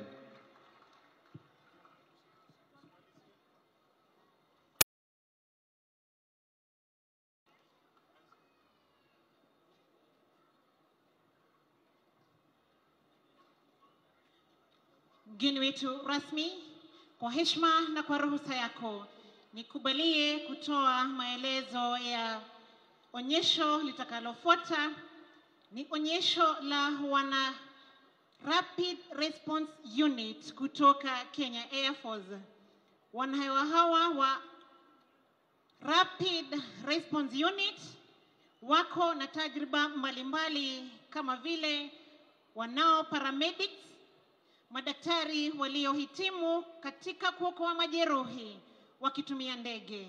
Madaktari hawa wanaweza okoa majeruhi huku wenyewe wakipigana vita. Wanao pia specialized combat operators. Hawa ni mojawapo ya wapiganaji vita ya kijeshi ya hali ya juu katika kuilinda nchi yetu.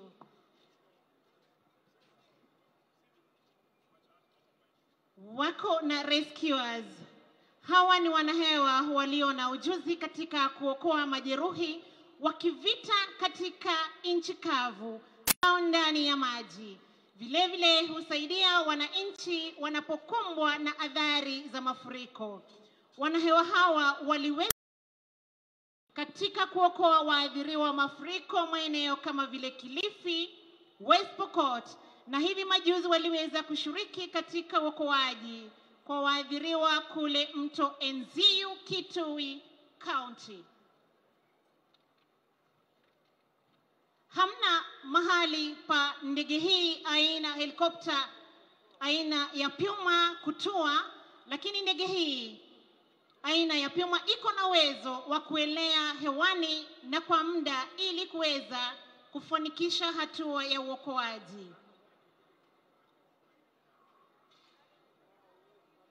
Maelezo haya ninayoleta ni kwa sababu wakati ndege itakapotoa, sauti ambayo itapatikana hapa itakuwa ni vigumu kuweza kuwasiliana. Wana RRU ambao pia ni paramedics watashuka kutoka kwa ndege wakitumia kamba specially rappelling. Watakapofika chini au kutoa, madaktari hawa watahakikisha kwamba aliyejeruhiwa zaidi amefika ndani ya ndege.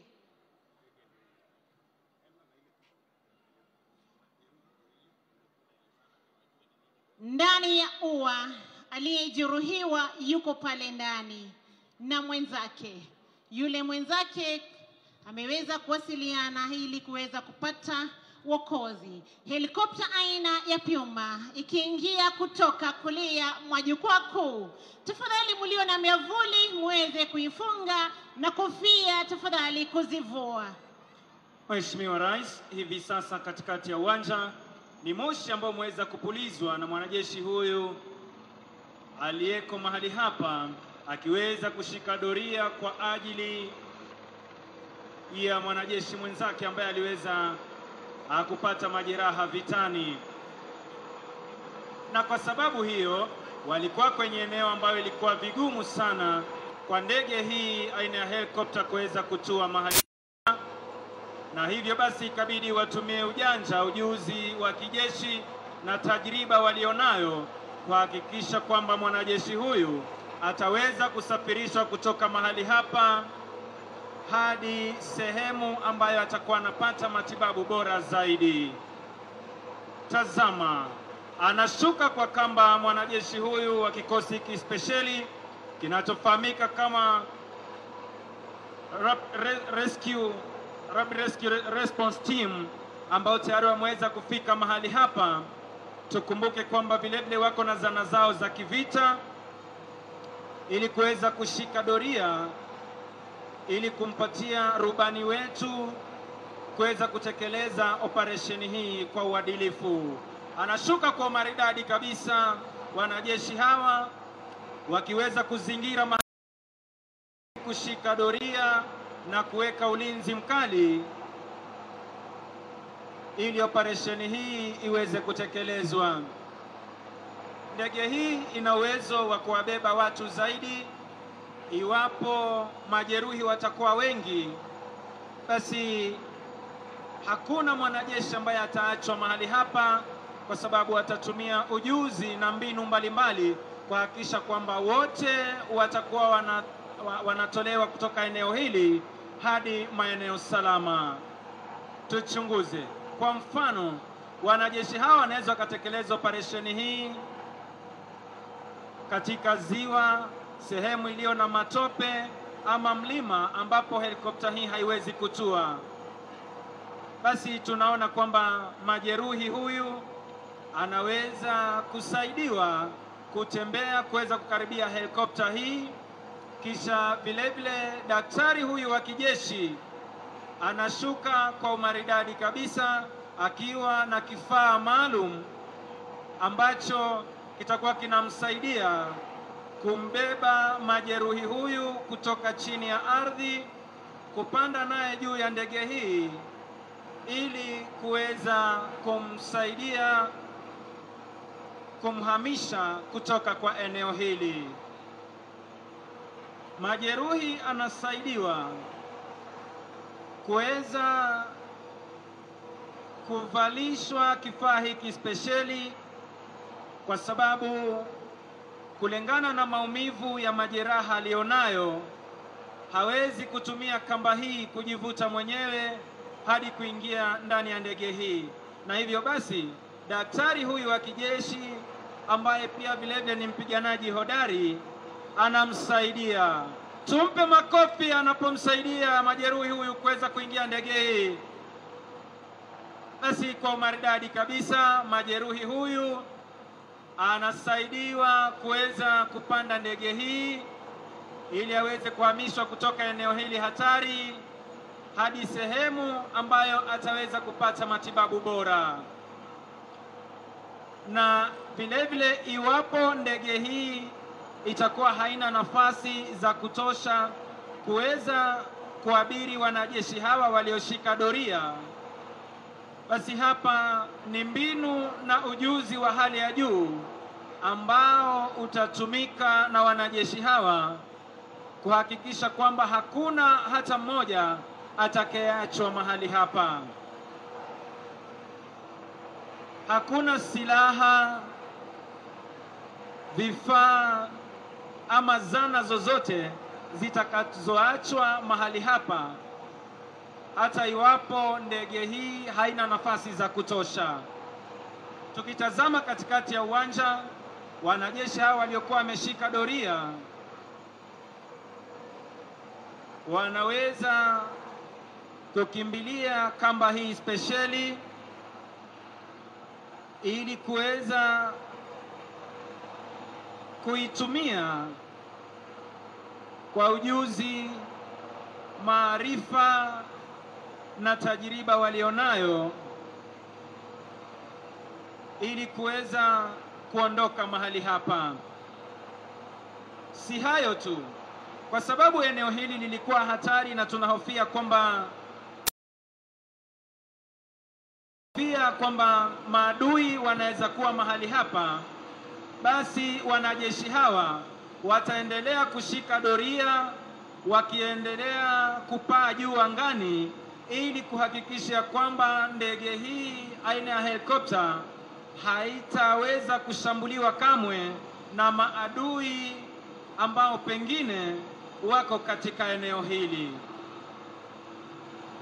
Mheshimiwa Rais, ndege hii ina uwezo wa kusimama mahali hapa muda mrefu zaidi ili kuhakikisha ya kwamba operesheni hii inatekelezwa kwa uadilifu. Hivi sasa ndani ya ndege majeruhi anaendelea kupokea huduma ya kwanza, vile vile wanajeshi hawa wakiendelea kushika doria, lakini kwa sababu nafasi hazingewatoshea wote kuweza kuingia ndani ya ndege ile, hapa wanatumia kamba hii kuweza kupaa nayo ili kuhama ama kuondoka eneo hili. Wawili wawili wakishika doria, tuwape makofi wanapoondoka mahali hapa kwa umaridadi kabisa,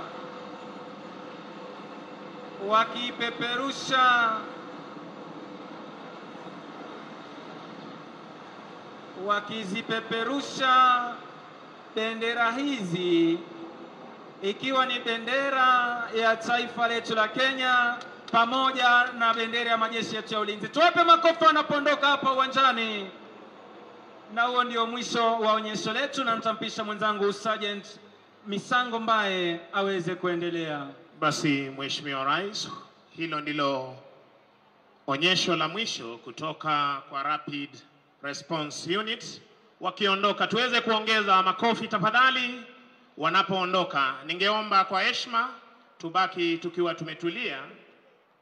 Ningeomba kwa heshima tubaki tukiwa tumetulia wakati mgeni wetu rasmi, Rais wa Jamhuri ya Kenya, anapoondoka akisindikizwa na mkuu wa majeshi ya ulinzi ya Kenya pamoja na service commanders.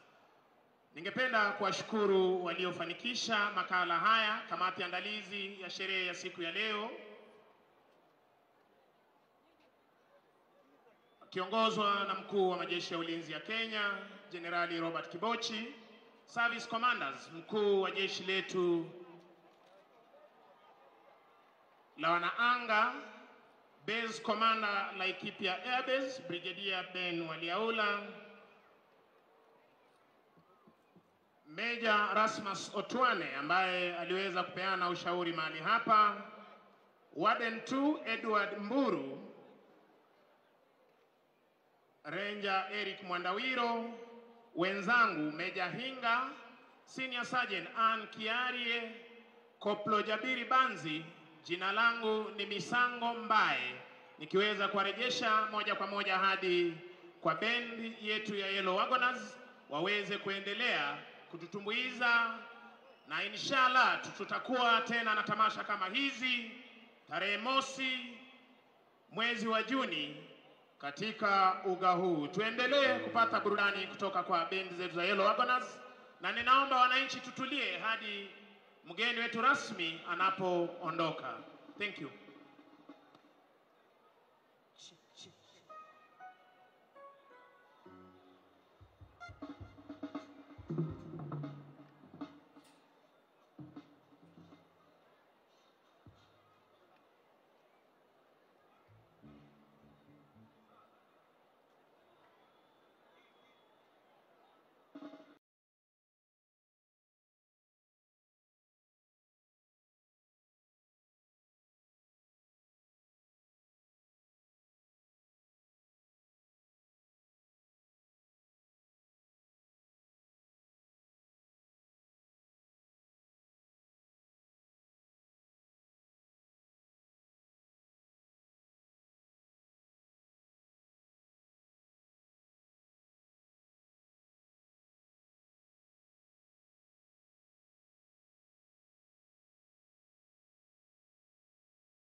it's been a rough night. 2 for 13, 0 for 4 from 3.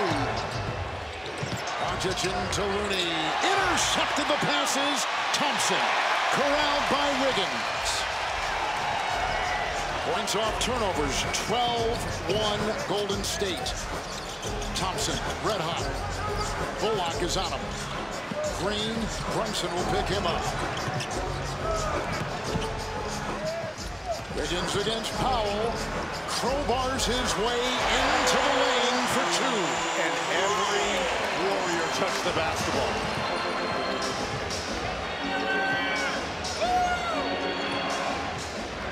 Brunson aggressively into Green and knocked the ball away and picks up the Golden State foul. That's number 3 on Draymond. Well, here's great defense by Klay Thompson in an effort to stay with it.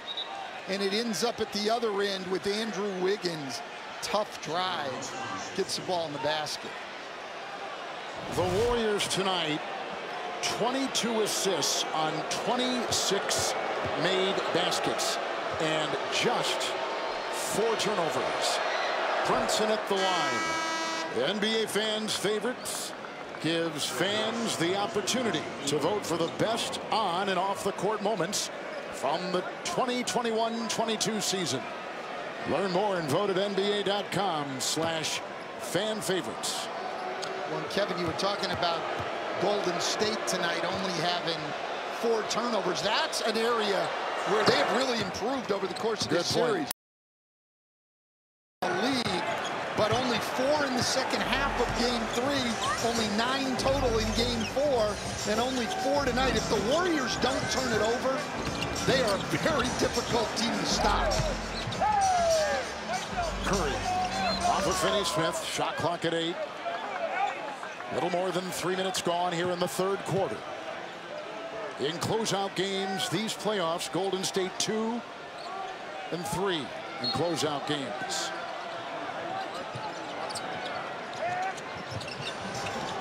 Green, good feed. Wiggins over Kleber. We got Andrew Wiggins with fall-away fadeaways here. Just another weapon. Another weapon. Doncic triple. And Luka is 2 of 14 overall and 0 of 5 from 3. And a foul on Brunson. Let's take a look at our AT&T 5G courtside cam.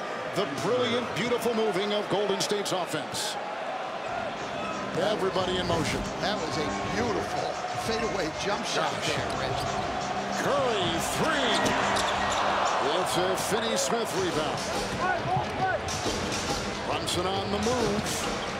Green there to meet him and seal the lane. The Warrior defense has been locked in tonight. Doncic, bumped, got it. Foul, Thompson. And his 3rd bucket of the night. Goes right into Klay down here, right? Reggie, I've been meaning to ask you this the entire series. He is a ball-dominant guard. He is Doncic. How would you like playing with a guy like this? I wouldn't mind it if he increased the pace. And I think that's going forward for Jason Kidd. The Mavs, especially if they retain Jalen Brunson, they've got to find a way to increase their pace. He is brilliant with the basketball, Luka. But other guys are good. Klay Thompson with his 7th made 3 here on the evening. They've got to be able to play faster. Doncic and Looney. Luka. Pirouettes. Kleber. Finney-Smith. Wiggins was out there and tails him into the paint, but he got the 2. Well, Finney-Smith's made a nice adjustment over these last 2 games. They've been closing hard on him because he's a 40% three-point shooter, and he's put the ball on the floor, taking it to the hoop and finished. Curry is 1 of 6. Good feed, the cut, the feed, Green the assist, and Steph Curry with 2. And bad defense again by Luka. Brunson. Green defends. Nice shot by Brunson. Yeah, tough finish. The guy in the paint never ceases to amaze me with his footwork, his shot fakes, and his ability to finish in there. He has had a marvelous playoff run for the Mavs. Knocked away by Kleba and out of bounds. Shot clock at 9. Again, this without the ball movement. Look at Clay, though. Staying in motion. Because you can't guard what you can't catch. And I'm just going to stay in motion. Beautiful down screens. And how about the purity of that jump shot by Clay? There's a timeout in San Francisco on TNT.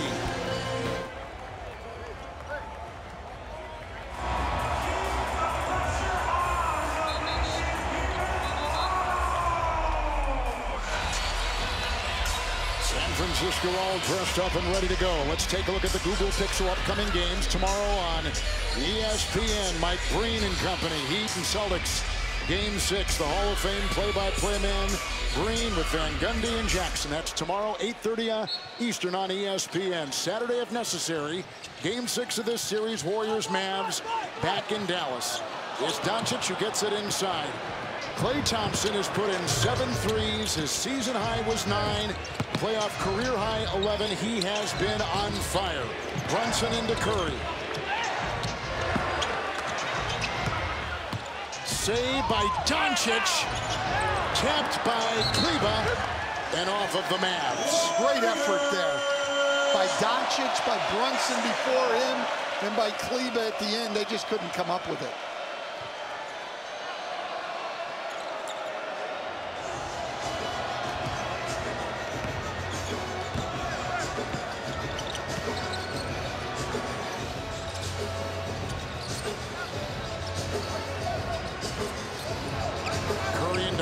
The headliners of this series. Green, who's got 9 assists. Thompson, Looney. He gets a hockey assist right there. Assist to Thompson. Basket by Looney. And a hockey assist for Draymond Green.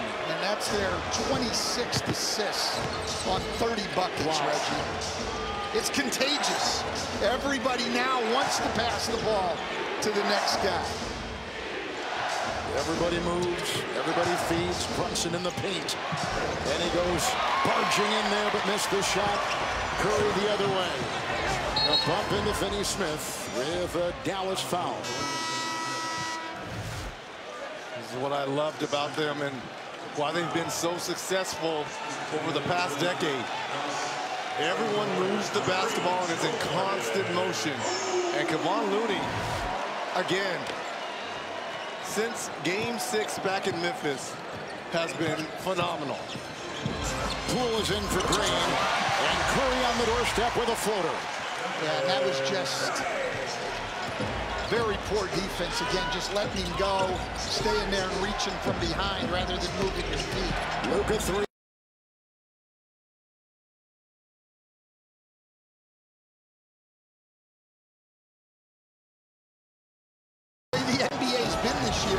This is not an impossible comeback, but the defensive effort for the Mavericks has got to greatly increase. Bullock is staying with Thompson, but Clay, with that shot from 15, has it rebounded by Doncic.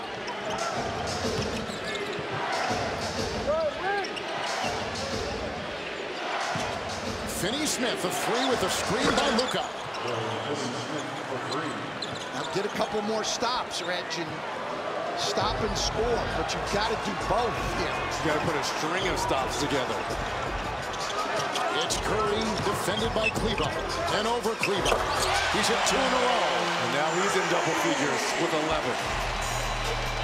Thompson's 25, leading the Warriors tonight. Poole was reaching in, as was Wiggins. Poole will pick up his 2nd personal foul. Yeah, but both Poole and Curry have been much more aggressive on their shows on Luka Doncic tonight.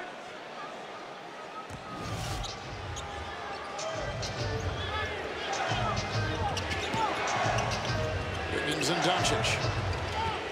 Screen Kleba. And Kleba is